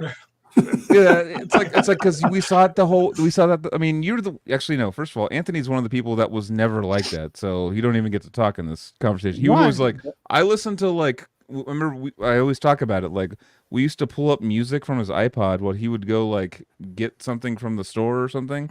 And we'd pull up music and just make fun of him the whole time. We'd be like, he listens to this, dude. Oh my god. We're like, oh, Anthony's like weak, dude. We might have to. I don't know what's going on with this guy. It's like it was like back like in like the testosterone filled days of like metal and like being like, oh, this is sick. This isn't sick. And but I was just like expressing. It was probably the honesty. Mars Volta too. No, I didn't even know who they were back then. But no, I didn't know who they were back then. But it's still like I felt weak. I felt weak in that I was expressing it as an embarrassment. Like I still have that little guy running around. What you mean. Yeah, where I'm like, that band. It's like a tick. It's like I don't want it to be there. It's Why? a tick. It's a tick. Why do I still do that? Damn it. It's like we gotta start fucking. I always consider that I'm the idiot in the situation because I'm like the old man good. in a death metal shirt. You know what I mean? There's like, that too nowadays. Yeah. So in the end, like I'm like fucking idiot, cool ass kid. Kid who listens to music of the current era, who's cool. Yeah, so it's like you're judging a kid. You're just judging a kid, and you're like, I'm like 40 wearing this. I mean, I should be judged a little bit more. Hey, but no disrespect, we never ironed on patches on a leather jacket, though, guys. Yeah, I mean, I haven't, but I don't really care about that. I think it's easier just to not care about things than to care about them. Like when Joel said, like we should be celebrating them like metal. I don't care if they, fuck that. All right. I think he's gonna let AI. He's gonna let AI take over, dude. Just don't care about it, dude. Just let it happen. It's not your fault, Nate. In the end, they're gonna have a way bigger audience, and that's cool, great. I mean, I'm over here a 40-year-old, or like. Well, it's like a sprinkle of a thought that goes through me. I'm not saying like I'm like fixated on it, but it's not like it's still like I still have that thing where I just go like, okay, it sucks. Maybe just chill out. Don't say he sucks. He might be a nice guy. Like he's just. Are you trying to step into my world? Or what the fuck do you know? You don't know about early cryptography and I had one. I actually had one of these moments recently. I was we were visiting my in-laws, and we were at this like outdoor farmers market in Georgia, and so I had it was weather was kind of overcast, kind of cool. So I had on a long sleeve Cannibal Corpse like Chaos Horrific shirt from the tour. And I'm like walking around and I see this, like, he's probably 16-year-old. He has like a Metallica, like a new Metallica shirt on. And like, we made eye contact and he kind of like looked at my shirt and he kind of like you could see the gears were turning. Like he didn't really know what to think. And he kind of gave me this kind of a sneer. And then he kept walking. I just had to laugh about it. Cause I'm like, I mean, maybe he's going to go look this band up and maybe that's going to set him on this path. And, to Nate's point, if it doesn't, well, I don't know if I really care about that. So yeah. In the end, whatever. I also have like, I think I have like a low level social anxiety too, where I'm just like analyzing everything around me. And I'm just like, and when I see something like that, then it becomes like a fucking fixture in my brain for a little while. And when I should just move on, just be like, so like a normal person, just carry on. And I'm just, I'm like, no, dude, that fucking shirt, he doesn't even know what album's good, dude. He's wearing the shitty album shirt. I think you nailed it. Because that's how I feel. That's how I feel when I see someone else pick up a guitar. I'm like, yeah, there we go. Yeah, and then I'm like, man, I'm so insecure. Yeah. Shred, it's like his vibrato, dude. That vibrato sucks. You got no soul. I do it more. I know it is. I feel like that's a Max thing, actually. Max is the one who complains about people like, dude, I remember you're talking about Chuck Schuldiner once, like, dude, I mean, he's tight and everything, but his vibrato's just so like tasteless. I mean, you have a point there, though. It's like you just can tell through someone's. Actually, Eric Clapton was the first person to say it was like an interview from like the '80s where he's talking about like they play guitar cool, but like then I watched their vibrato and I'm like, all right, are you into it or not? Like, are you in? You can play the notes, that's tight, but like, are you soul? Are you feeling the soul at all, or are you? Someone's shredding and then all of a sudden they're like, yeah. Does someone Kirk Hammett's the vibrato? You're like, God damn it! Like you were killing it until that part. But no, it's Yeah, that's always been for me. Vibrato's been a thing where I've been like kind of guy, and I'm just like, all right, slow it down, just get that fucking circle going. Like, don't. It's like treating it. I don't know, like treating it like a street fight where you're like always like trying to fight people. Yeah, like, I know it is. Shit. Why am I always trying to? So always bringing up is that it's embarrassing to me that I still have these thoughts that like are still creeping up from like younger, like early 20s, and it's still like, and I actually, you know what? I blame Josh Seitman for all of it. Because I remember he would be like, one time I was like, I loved Poison the Well when I still love them, but I like had the CD and he like looked in my car and saw it on the floor. And he's all, I saw that you had the Poison the Well CD in there, dude. he saw it in my car and then just judged all hard. And I'm like, well, I was trying to keep a secret from like the elitist guy. But he saw in the like where I parked at because we lived together, and like he saw in my car. He looked over. He's like, lame. Okay, well this guy sucks. And I remember feeling so judged, and I was like, you know, and maybe I'm just projecting now. Dude, that's hilarious, dude. It totally makes sense. Nate was talking. What was he saying? Sorry. There's music you could judge people for. If somebody's bumping some Nazi jams like White Power, I'm going to judge the hell out of you, right? You know? What is it? There's like Nazi black metal as a genre now or something? I'm not going to be like, I celebrate your choice in music. I'm going to be like, you're a piece of shit. I hope you die, right? That's an example where it's fully okay to judge you for your taste if you're a fucking That's not like Barbie World. But what's crazy is that National Socialistic black metal can deceive you, and you wouldn't even. You listen to it for a while, you're like, yeah, that song's cool. And then you're like, oh shit, they're saying kill all of a certain race. This sucks. Yeah, that's a total bummer for me. It's so heavy though. They said it, but they said it in Icelandic, so you didn't know until later. There's a lot of bands that are pretty serious, and this is probably where we should wrap it up because I don't want to get down this rabbit hole. But let's start a conversation with it. Yeah, there are definitely a lot more famous black metal musicians who are like, when they were a teenager, they did like a jokey kind of Nazi album, and then they like get canceled for years because of it, or like they always have to disown it or whatever. There's a lot more people like that than there are like hardened hardcore. But the insinuation like lasts through a career. So I'll be listening to a band and I'll be like, I don't want to look at what other bands they've been in. It's probably some joke band from back in the day. So for real, dude. I mean, the 90s you could get away with way more. I had my heart broken on a couple of things that I didn't realize that people were from albums that I enjoyed were involved in previous National Socialistic black metal Ace of Base. Ace of Base was like a racist band. Shut up. I swear to God. Look it up. I swear to God, someone showed this to me once. You know, for the record, what I was talking about was I was like overtly racist stuff where like the content is literally racist as opposed to like delving into a past race. It's more like if somebody's like, dude, have you heard this song like White Power? It's the best. It's awesome. You know, it's White Power's the best. It's good because it's true, guys. Yeah, exactly. That's where you're like, I don't know. It's so good. The song White Power is sick, dude. It shreds so hard. Oh my God, that's so funny. The lyrics really sell it. Yeah, that's lyric. It's like sounds like Mars Volta. Anyways, I'm sorry, Elijah. That's what it sounds like. So Mars Volta sounds like oi White Power music to me. I don't even know how to interpret any of that. I'm just like, and I take off my headphones. You shut the fuck up and dive back into Mars Volta and shut your mouth. Whatever, dude.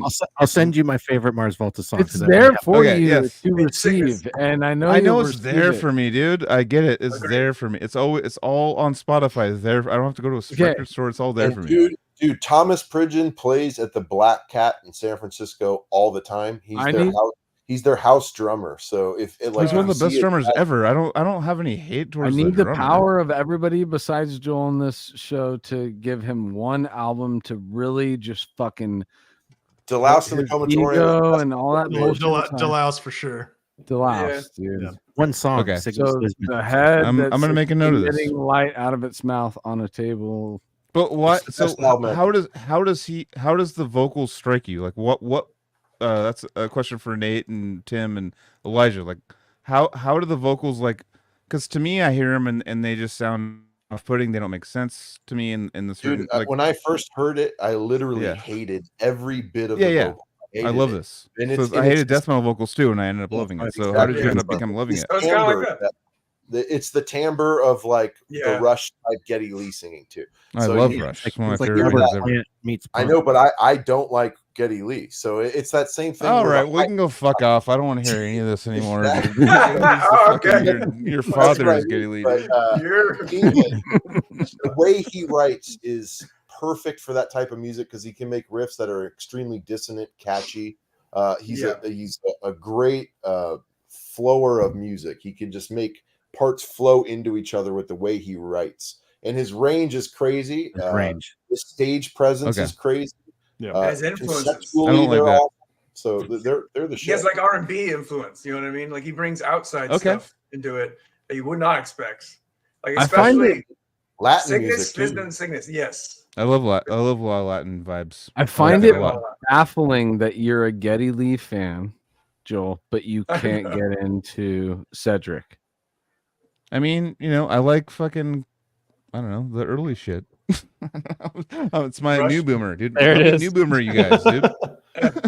No, we're newer. What Early did Rush is good. What did Max say? Numers, Numers.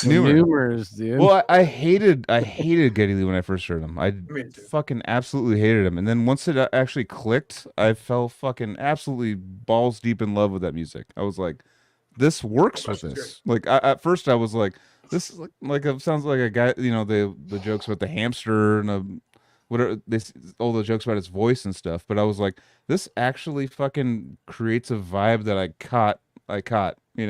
And I can see why people follow them around like psychos now. Like once you get in that, it's kind of like almost like a psychedelic kind of weird thing where you're like, oh, we've connected now, and now I understand what you're doing now. It's kind of like The Mars Volta is that too, man. Like once you kind of get it, it's literally the only thing I listen to for like. I'm seeking it though. I'm seeking it, so I actually will try. Because I said, see it's how there for you, like dude. you guys. I mean, so many good musicians have pushed that on me, and I'm like, I'll We're give it a all shot. telling you where I'll the turn off- treasure is, dude.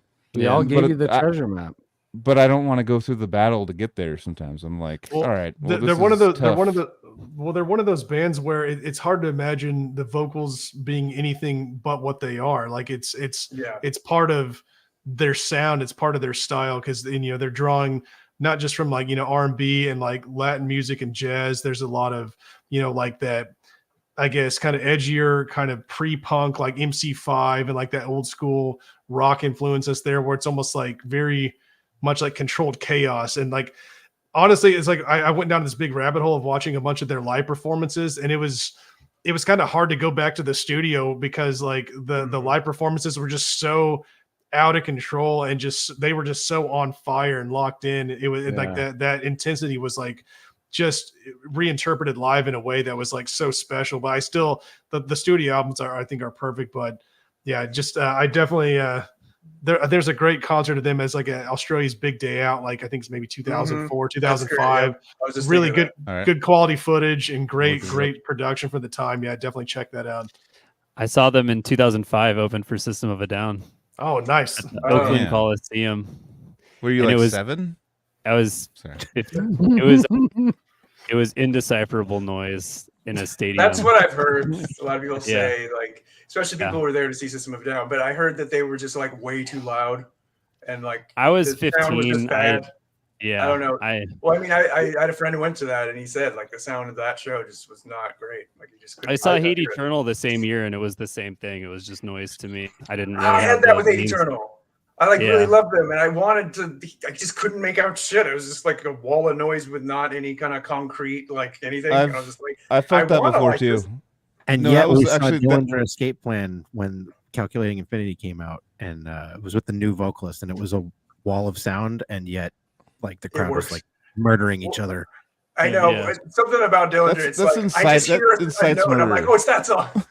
Yeah. Good enough. I'm like, yeah, Dylan's it's inside Oh, murder. the only part that made sense was the beginning and end of 43% burnt, where you're like, Oh yeah. Exactly. That's all you Jesus need to hear. Christ.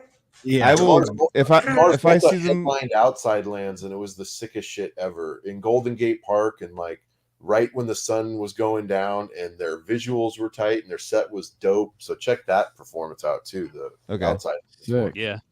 I I sent you my favorite song, Joel. I sent it to you. What have a you said- couple- Okay, cool. I'm down. School of Rock that I teach at Indie Show this year is got a Mars Volta song in it. It's the first full song on Deloused. I forget what it's called, but I taught it and it was really fun to learn and teach. Inertiatic Is that the Yeah, something like that. Yeah. So I'm that one. Yep. It's still the best show I've ever seen, and I flew all the way to New York to see them. Ever too. seen? Ever? Damn. Yep. It was my favorite show I've ever Yeah, been cool. to. Are you just on board, doing that dude. because I don't really like them and you're trying to like make No, it sting dude, more? there's a fucking boat.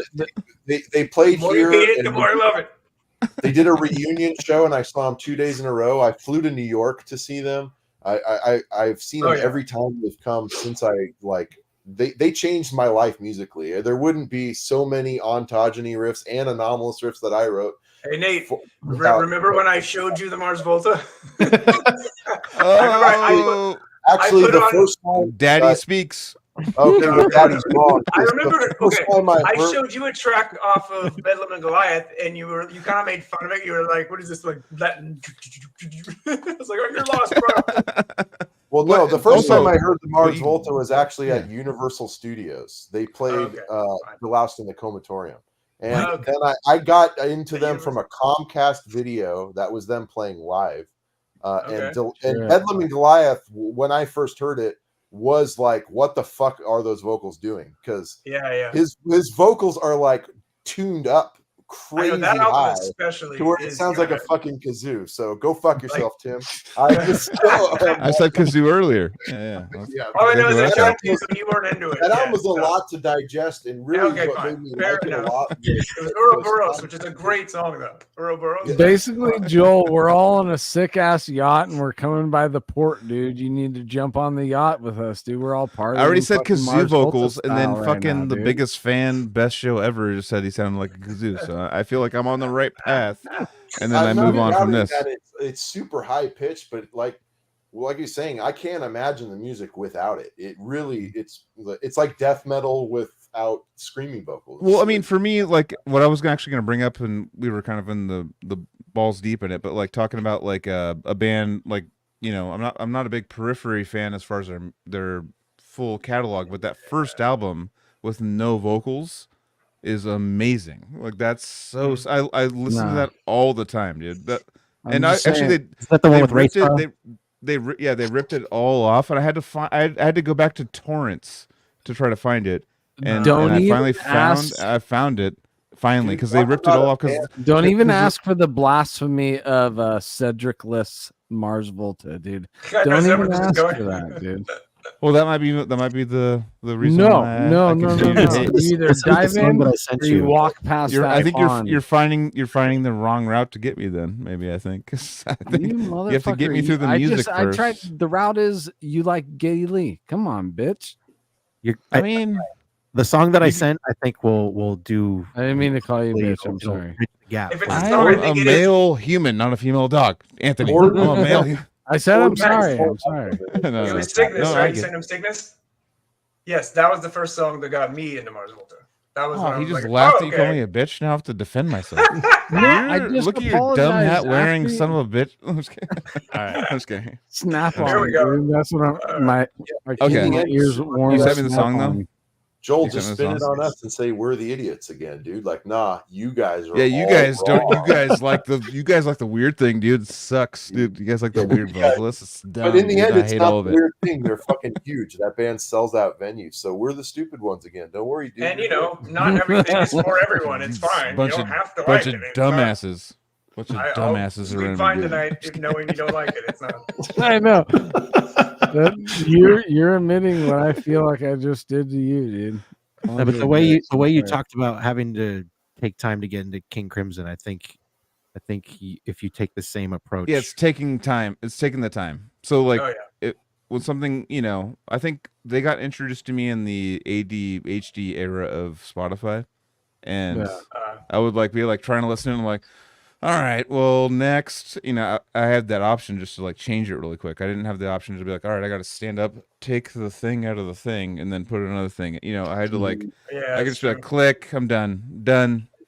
So it's one of those. I can tell it's one of those bands, and with how many people have berated me and how much I don't like this band, it makes me not want to like them. So I have a bias. So I have a negative bias already built into this. So I'm just talking. I had that with Opeth. That's honest. That's honesty. Everyone around me was like, Opeth is the best. I was like, well, I like Meshuggah, so you don't understand. It's all take a side, dude. It's like a political party. It's like you're either Opeth or you're Meshuggah, dude. You can't be both. And they're so different. So it's like, I know it's funny. That's awesome. You view Meshuggah the way kind of Nate does Opeth in a way. Dude, I was talking to Mike John's older brother's friend, and he was like, Opeth is the best band. I was like, yeah, well, he was like, shut the fuck up, dude. You don't know. Fucking opinions suck, dude. Opinions are the lamest thing ever, because when people go no, dude, your thing that you love sucks because mine is way sick. It's like, I don't like that. I was like 5 years younger. So he's I actually kind of am looking forward to hopefully hating more Mars Volta, because then I'm because I'm like, fuck you can't convince me of this shit. You really don't. First of all, I've already said right away. I said right away, the musicianship was insane from what I saw by them. I acknowledged all of that, and me and Trevor brought me down, showed me all the the live videos that are the big ones, and he told me the whole story about the guitar player writing and all the things, and I was watching the guitar player going that's fucking sick. That's sick. And then the singer just threw me off a little bit. And I was like, and you guys are like, well, that's the number one thing you should listen to. And I'm like, God damn it. No. That was the one, that was my out. And you guys are telling me to focus on the thing I didn't like the most, which is actually uncomfortable, and I like it more. I'll possibly like it more. Out of everyone on the screen, I don't know if this is true for y'all, but so many bands, I like one song or one moment of one song, and I never listen to the entire album. I've never listened to Francis the Mute as an album. I've never listened to the first album all the way through, but little moments will grab me. If one section grabs me, it's for life. You know what I mean? So okay, so as a person who's not that way, I actually like to listen to full albums, and I'm not saying how you do that we all have to do the same way. Bitch. I just want to call you bitch. Thank you. Thank you for giving it back to me, dude. I apologize, and you give it back. No, it's a give and take. We're brothers.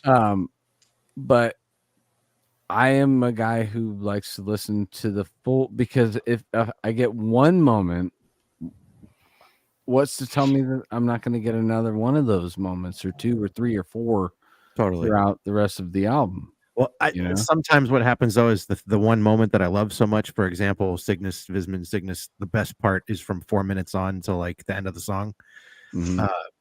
I have skimmed through the rest of the album, and it's like I'm searching for more of that moment. Yeah, the skimming is hard. I never get it, so I'm always like, okay, well, I'm stuck on my favorite part right there. Plus, I run out of time to listen to a full album because I found that perfect moment, and then I had to play guitar over it because I'm a weirdo like that. I have to shred over everything that I like.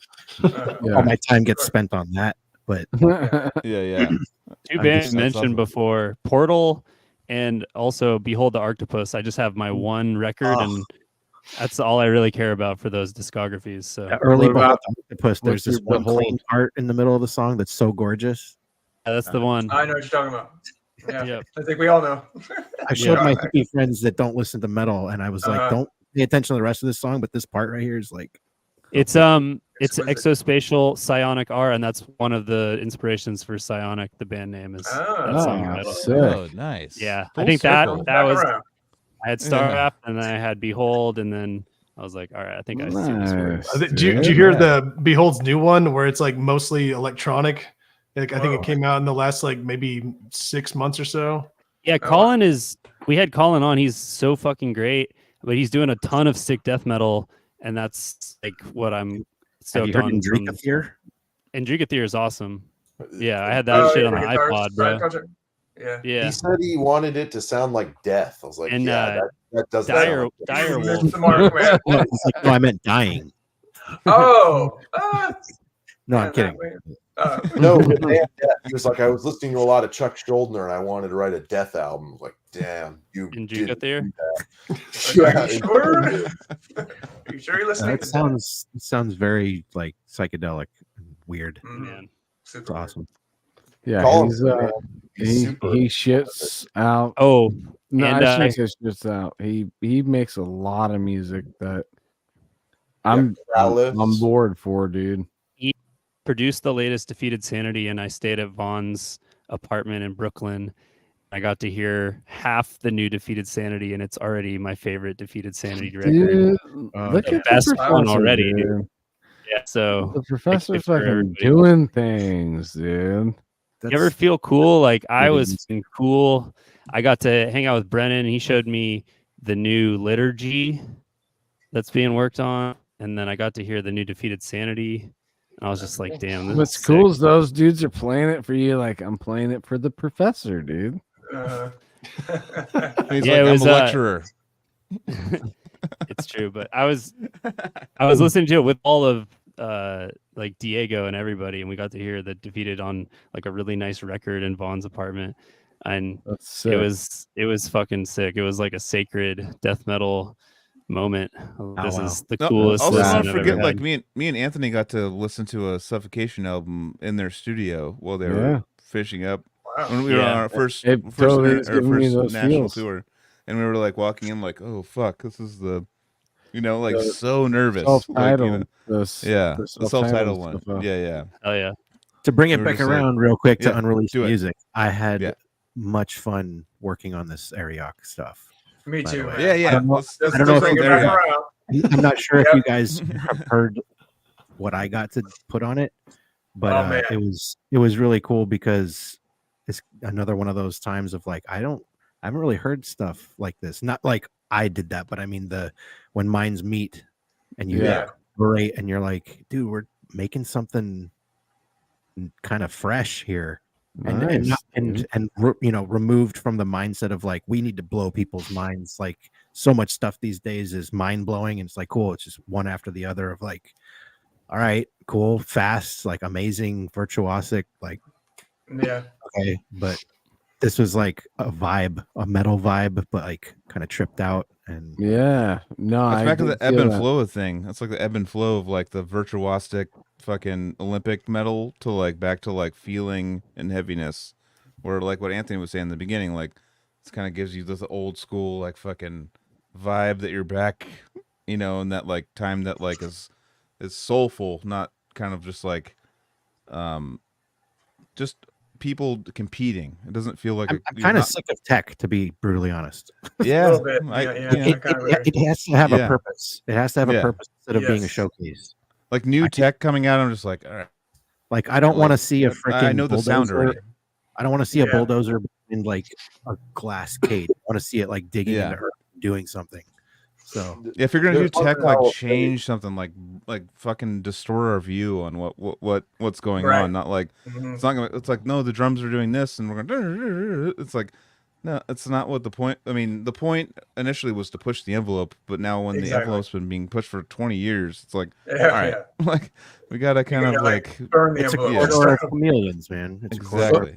With this project, listening to it, as soon as you get those nostalgic feels that you guys are talking about, where it's like, oh, we're back in that Morbid Angel era, then all of a sudden you guys get weird and dissonant and it pulls you out of that and like, oh wait, no, I'm not back in those times. I'm brought back to a different time, which I don't even know the time because I'm in a weird little spot here for a second. Okay, now we're gonna fucking go back to the old. All right, the riffs are here again, and one thing that I noticed listening to it at work, never stopped headbanging. Even though I was met with these, different spots in the song where it was these dissonant notes and stuff that you guys were playing with at that time. I was just like, oh yeah, no, I'm grooving with this. Yeah, because it's funny with tech is it's like it either like a super tech moment can captivate you, but it's like everything before and after it sucked. Or the song can be grooving and then something gets super tech and you lose the momentum and you're like, well, tech is just the tech that we're talking about right now is, everything changes on the turn of a dime, or whatever term I'm trying to come spliced, up with. But yeah, everything changes, but not everything has to change. The groove can still be there, and certain elements of the groove can change and make it twisted and weird while still following that same path that you guys were going down before things got twisted. It's just funny to me. You'll hear some band like that's brand new, or they're doing something brand new, and it's very fast paced and it's very technical, hard to play. But I'm like, if you're doing that and you're capable of that, what's stopping you from sounding like Calculating Infinity? Yeah, a lot's been already done. Not jumping that, but I mean, like, if something is intense and crazy and brutal, well, why not Psycho too? You know what I mean? Or where's the ambience? Where's the chill? Where's the opposite? It's crazy that something can be so mind blowing these days and stale at the same time. And I'm like, cool, but what are you saying? You're kind of just Well, it has to be kind of holistic, integrated into the compositional whole, not like, as I like to call, channel surfing, where it's just like new vibe. You have to like find a way to make it a whole. That's just the whole is greater than the sum of its parts, like, so whatever you're doing, it needs to be integrated is how I see it. It can't just be like, oh, but we also do this and we do that, it's like what's your overall sound that you've completely like digested, or it's just something that is the result of all your influences coming together and working together, and not just like against each other almost, or just like separate. It's really delicate balance writing that way. And I'm not gonna lie, like, knowing that this was a project that might be scrapped with Hans on the drums, I know that's what you said, Max. You were like, dude, there's a guy and like he has necrophagus drummer and like it might not happen. Like, dude, I'm like, well, fuck, man. Like, that was my initial to check it out. But when I heard it, then I was like, oh, fuck yeah. Like, this is something I could really sink my teeth into, more than Anomalous in a way, because Anomalous is a lot of rough terrain for vocals. You don't get a chance to really just like let loose a lot because it's just it's bumpy, man. Like you're playing over all these crazy rhythms, and also I'm more focused on writing a lot of the time, and I write the lyrics and the vocal rhythm. Like with this, he's writing all the lyrics and just telling me the rhythms. Like he sends me his pre-takes of the rhythms. It's kind of like Meshuggah. Yeah, and I could he's like, go nuts with the tone though, like in like your emphasis. And it really gave me like an idea for how to structure it through tonal builds, and to really just like let loose on like just going as nuts as I want. And it's just something I don't know if I've ever really just let go that much, where it was like, no, I'm just gonna go fucking all the balls to the wall because this part demands it. This part needs to be like all the way. Yeah. I can relate because some of the stuff I was doing where I'm doing like dissonant chords but distorted, like stuff I always kind of wanted to do with Anomalous, but for some reason we do this other thing that's just it's awful. True. It's terrible. But I was able to like expand on these cool colors and sounds because Elijah wrote a catchy riff and played it more than 1.5 times. It's like this there's this canvas to work with. And I ended up doing stuff that I'm super proud of, to the level of like, working on new Anomalous. I'm like, damn, I'm gonna have to Same here, man. Pop this because this sounds sick. Like, it's just hilarious listening to you guys as a part of what I've cited as the most tech California death metal record to ever be released. Yeah, and you're just like, fuck this shit, dude. I just wanna. It's funny. Well, I mean, that I think we got that out of our system, and I think like part of why we didn't write again is well, at least not until recently. It's just that I think we were kind of done with it. Like we didn't have any newer, like I think we like we mentioned before, like we write for ourselves, you know, like we make this because we want to, but we want to make what we want to hear. And I just feel like it gets to a certain point where we don't have any new ideas, you know, like we don't have anything that's exciting us. And I think we've come back around though to like incorporating this kind of side we're talking about of something that's more just heavy, you know, and but still, you know, has the anomalous spirit, I'd say. Like it's not, there's always going to be this kind of sense of just insanity to it, you know, like intensity, right. And but it feels like something fresh, and I think that's what we needed. We needed a fresh angle on it, and I think what we've been working on lately genuinely feels exciting. And also with the addition of Sam and yeah, just listening to Max play over this stuff, that really gets me excited. Like hearing Max play solos over stuff, it's like, oh, there it is. You know what I mean? It's an almost, yes. And so anyway, we'll save that for your episode, Tim. Yeah. No, I'm but no, I can't wait for the Tim episode. Yeah. No, I will say again, I mean, kind of again, well, full circle. It's been a great honor and privilege to work with Tim and Max and Hannes and like I said, just to have fun. I mean, you know, they kind of touched on a lot of elements about, you know, something that seems nostalgic but fresh at the same time. Because I think as you know, as a songwriter, the purpose for me and kind of like a big vision is just to have fun, have it be something that I would want to listen to, and make it heavy. Make it heavy and just you know, really find ways to serve the song and really kind of what Tim touched on, you know, have it feel like a complete thought where when the songs are coming together, really focus on transitions, making everything kind of flow and seem kind of organic and not that kind of choppy kind of, you know, feel, which again, you know, I love bands that do that. I think with this project, the vision was a little bit different. But I mean, the same kind of, you know, I guess if I'm giving notes to like Tim or Max or Hannes, it's really the same spirit. It's like, you guys are professionals, you know what to do. Like just go with your gut. Basically, I try not to interfere. Like I try to just provide a framework, you know, maybe like a suggestion, but it's not like, it's like a speed limit. If you want to drive a little bit faster, if you want to drive a little bit slower, you know, just kind of go with your gut and kind of let your instinct guide you. And to me, I think that's how, you know, great performances happen. Just let that inborn talent really kind of stand and shine and take place. No, it was inspiring and a nice influence in your emails when you were like, you mapped out a little bit of what you wanted, but it was more like of an emotional type of thing. And you always left it open-ended, like go with your gut type of thing. Mm-hmm. And it allowed me to create this newer type of stuff for myself. Whereas, you know, when I'm working with Tim, he's like, "No, that fucking sucks, dude." Two totally different worlds.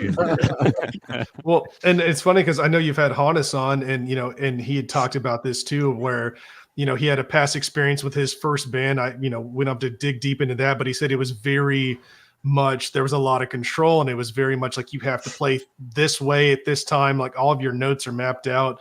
And I took the exact opposite approach with him because I would, you know, as I said, as a drummer, you know, I understood mechanically how drums work. And if I'm going to program drums, I wanted to do it in a way where it sounded like a real drummer was playing them, where it didn't sound like you're hitting 7 different things at the same time. That would be like physically impossible. Yeah, Tim. So, I know. So I would program the drums, and I would just tell Hannes like, "Hey, here's what I heard. Do what you want to do." And I say the first time I worked with him with the second album, he probably kept maybe 30-40% of what I'd programmed, and the rest he changed completely. And he actually added parts of the songs, and I was like, cool. Like, I mean, like he's a multi-instrumentalist. So I'm like, he is a composer. He hears things that I don't. So he really kind of breathed some new life into some of the songs and did some things that I didn't even expect. And then I'd say on this third album, this release that we're working on now, it was very drum centric. I think, you know, when I was writing it, I was really writing it with him in mind to play drums on it. And I don't know if he mentioned this, but I guess it would have been a couple of winters ago, he broke his arm in the middle of recording, and it was like around Christmas time, he like slipped on the ice. He said he was like leaving his parents' house and he like broke his arm. So it delayed everything for like, a few months. And he was like, really apologetic. And I'm like, dude, it's like it's a stupid accident. You have to apologize for anything. And, he was like to the point where he's like, man, I don't know how I'm going to feel when I get done, if I'm gonna be able to keep playing. He's like, if you need to get somebody else, to fill in and finish this, he's like, no hard feelings. I'm like, no, man, like I said, I really wrote this with him in mind. Let's take your time, heal. We're, as independent artists, we're on our own timeline. We're not beholden to anybody else. Take your time, heal, rest up, and let's just take it from there. Let's take it one step at a time. And then he said he got back on the kit and he was fine, and we just kept rolling with it. So it made it like I said, made it very, I think it was definitely a kind of some choppiness here and there, in terms of the timeline, but we just work through it. It's life, obstacles happen and you adapt and overcome. Well, you had a certain vision, like you said, you wrote it with him in mind, and you had to make sacrifices along the way to make sure that the vision was, I love that you made some metal that could allow his ideas to shine. I see the Gorguts shirt, and it reminds me of my favorite Gorguts, where if you were to take the drums away from so much Gorguts, you'd be like, what the hell is this? Yeah. Just weird droning stuff. Like, where's the upbeat and downbeat? Where's the one? But when it meets together, and that was kind of my point about tech, is it's almost like the drums and the guitars and the bass are so interwoven that it's like this one thing. It's like nothing is breathing. Everything is kind of, it can be cool, obviously, but is this how you feel about new tech?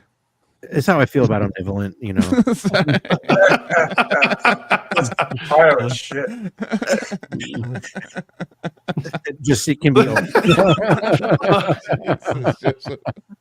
That's just sick. No, I know. I understand though. When you, as far as people that have heard it for 20 something years now, we're like, all right. Like, what's like, it's like, no, this one will be the next Epitaph. This one is gonna be the next. Yeah. It's like Epitaph is only gonna be the Epitaph. I'm a fan of like a simpler guitar riff. It might just be palm muting or something going on, and the drums have these like fast little like triplet fills, like something that's not the guitar. We're like, oh, that embellished that moment. It made it so heavy and sick right there. Things that are like overly tech, you don't even notice that because like the guitar is doing exactly what the double kick is doing, and there's even things like, I mean, I'm wearing a Gojira shirt, but it was my undershirt from my work shirt today. But I was thinking about it today, and there's parts of Gojira where when the bass comes in, it changes the whole vibe during a heavy part, where it's like the vibe is now different, and without the bass, this isn't. It's you're ripping off Morbid Angel or something, but like, with the bass coming in though, it's like, oh fuck, now it's like a whole this underworld of a vibe that's like completely different. It makes me almost like float away in a heavy part rather than just being like dumb caveman about it. You know what I mean? And there's certain things that you can do with like instruments on top of heavy or on top of like shredding stuff or like you said, like drum parts or things you can do differently that kind of like give it more flavor in the overall end. This might sound stupid, but metal is supposed to be heavy. Get it? Yep. Never thought about that. Is it? It's not called plutonium, dude. Well, I mean, like, no, that's to that point. Well, yeah, to that point, I mean, helium, there's a lot of intentionality with these songs because I really wanted, looked at tempo in a sense of, or tempo and dynamics, which, we know things are getting faster and faster. It's like, well, I think with some of these riffs, I'm practicing them and I'm trying to think, again, the goal is to have a solid groove, like something that can be latched onto. And I think you reach with high tempo, sometimes you get to a point where that groove is lost with certain riffs. So it's kind of like, and I think part of it was that. Part of it was like, well, I'm not good enough to play it faster, so I need to kind of like focus on a tempo that works. So, but also still maintains that groove, but also having, dynamics, having kind of some space in music and letting just kind of space be musical too. And kind of giving, like a deep breath, having that like you know, when you're having sushi, having that bite of wasabi to kind of cleanse things before you kind of go back into the meal, like having that kind of mindset to writing a song. Definitely. Totally. I mean, that space is huge. That's like exactly what you guys were talking about, the loud wars with Rick Rubin. It turned into the speed wars with death metal. It was like, that's true. You know, it turned to like kind of like an absolute, like, who's the fastest, you know, and that's all I cared about. I was like, what? Here's the next, you know, long stretch album. Like, what the fuck? That's insane, you know? I'm at a point now where I'll hear something and the kick is so fast, I'm just like, that's stupid, dude. Like, if it's gonna be that fast, I want mistakes. I need mistakes if they're going to be that fast. I need like real. Yeah. If it's like, if it goes like so vile, you know, it's like 1995 and it's playing like that. That's so heavy, but now it's inhumanly fast, and I guess that's cool that a human's doing that. But I don't know. But at the same time, heaviness, you know, we are. New boomers. New boomers. Noomers. Here we go. Booming again. So much complaining. We're Newman. Kids these days and their fast kick. Oh, fucking fast bullshit. Dude, that has to stick, dude. We have to remember that, dude. We're Newman, dude. God. Well, I had this. I was at a friend's birthday party and had this conversation with he's around our age. He was he played college hockey, but he was just about to retire from like a European league as a professional player. Super nice guy. And he was a big music fan, big metal fan. So we're kind of just talking music and talking, you know, just because of the proliferation of technology and YouTube and instructional videos, like the younger generation of players, like their technical ability is so much more advanced than I think it was when we were, you know, teenagers, just because of the access of information. Yeah, starting at a point that was way higher than we started at, and building on that. Having to go to a library and rent a VHS or get like a Guitar Center magazine or something that had some sort of instructional material, was you had to physically go somewhere and physically obtain it. Now it's like you have it instantly. So we were talking about it in that sense, and he said as an older player in hockey, as somebody who had been playing a long time, there was a lot of interesting parallels where he mentioned, like, with some of the younger generations in hockey, like they were extremely skilled. They knew all these like stick tricks and puck tricks. He's like, however, if you took the stick and the puck away, they couldn't play the game. And that having that mentality was so interesting, because then you think about it, it's like you're having to look at this whole other scale, like this holistic view of the game itself. And I think, you know, in some sense, you know, music has kind of become that way. It's like, well, you know, if you can you unplug the amp and still write a heavy riff and be unplugged? Like, can you still compose a song in that sense? So I think there's a lot of interesting connections in that way. It's like a lot of your stick tricks and stuff will work in the beginning, and then people will catch on to it, and it's like, well, your game isn't that good, but you're doing cool tricks at the time, and they're working until the other team catches on. They're like, well, stop that shit. You know what I mean? But they're not like actual good hockey players at heart, but they have some tricks up their sleeves. It's kind of like, I mean, they're good, they're decent. I can't ice skate.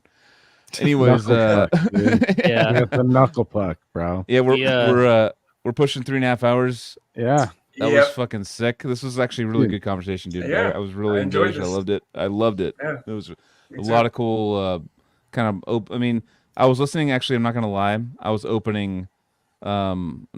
listening to a lot of Mars Volta live videos while we were talking. Yeah, dude. There we go. I did it for about probably 17 minutes of the podcast. He'll hate it for 3 more years, dude. We just need to keep going. And I'm starting to get it a little bit, but at the same time, I feel like I'm forcing myself to like something I don't like. You just gotta find that one moment that you like. If it's not, I like the guitar. The guitars were. There's one part where dude on guitar was playing this riff that was like really building up and like emotional, and I was like, it's sick. But then the singer came in, and I was like, well, I guess I don't, because I feel like walking into a room where it's like me going like, dude, Freddie Mercury sucks. That's how I feel, like coming into like a Mars Volta crowd. I mean, like I'm not liking the vocals. I mean, I understand. I wouldn't compare to that. It's how it kind of feels. And I'm like, I'm just trying to understand his view on it, though. It's definitely, damn, someone's speaking by. But yeah, no, that's it's. I'll keep trying. I guess maybe with. I feel like I'm trying to get you to like Spiral Architect. Oh God, I know Spider. I love Spider with the vocals. A bridge too far. To sum it all up today, Max said it. Meshuggah is the best band in the world. And there isn't anything to say about. I say that every time. They're the best band in the world. That they're better than Opeth. This is why they're the best band in the world. Okay? Relevant and tight. Best guitarist to live. I think he's the best band in the world, and then we'll give. But he does just because he's one guy. Music, We've never had an anomaly. That's a good one. Dude, Defiance negates not the been star. mentioned. Defiance negates the star. All right. All right, let's call it. Okay. Let's call it, guys. Hey, this was a great little chat we had. Can I give a quick plug? Yes. Do it. We have our one single out, Beyond Fire. You can stream it everywhere from this third album. The next single, Brick by Brick, will be out a week from Friday on the 12th, so that'll be out everywhere. We still have 3 more songs to go as part of the full album, and I will say one of the tracks will have a very jazz inspired, like End of Whiplash style Hannes drum solo on it, so it's it'll be really, really fun.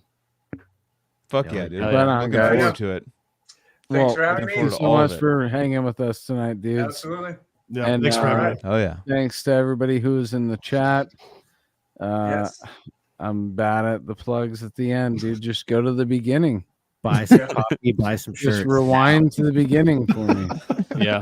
Get Anomalous Cognitive Dissonance re-release CDs while you're at it. Or bump it on any there you go. streaming. It's all streaming. There you go. Not good enough for me. It's so tech that Max doesn't like it. But That's a glowing endorsement. I'm just kidding. It's One a last great plug. record. Meshuggah.net. All right, guys. All right. Hell yeah, dude. I want to be like that on the beach in Hawaii, dude. All right. Love you guys. Have a great weekend. Thanks. Good hope shit, you guys. love me.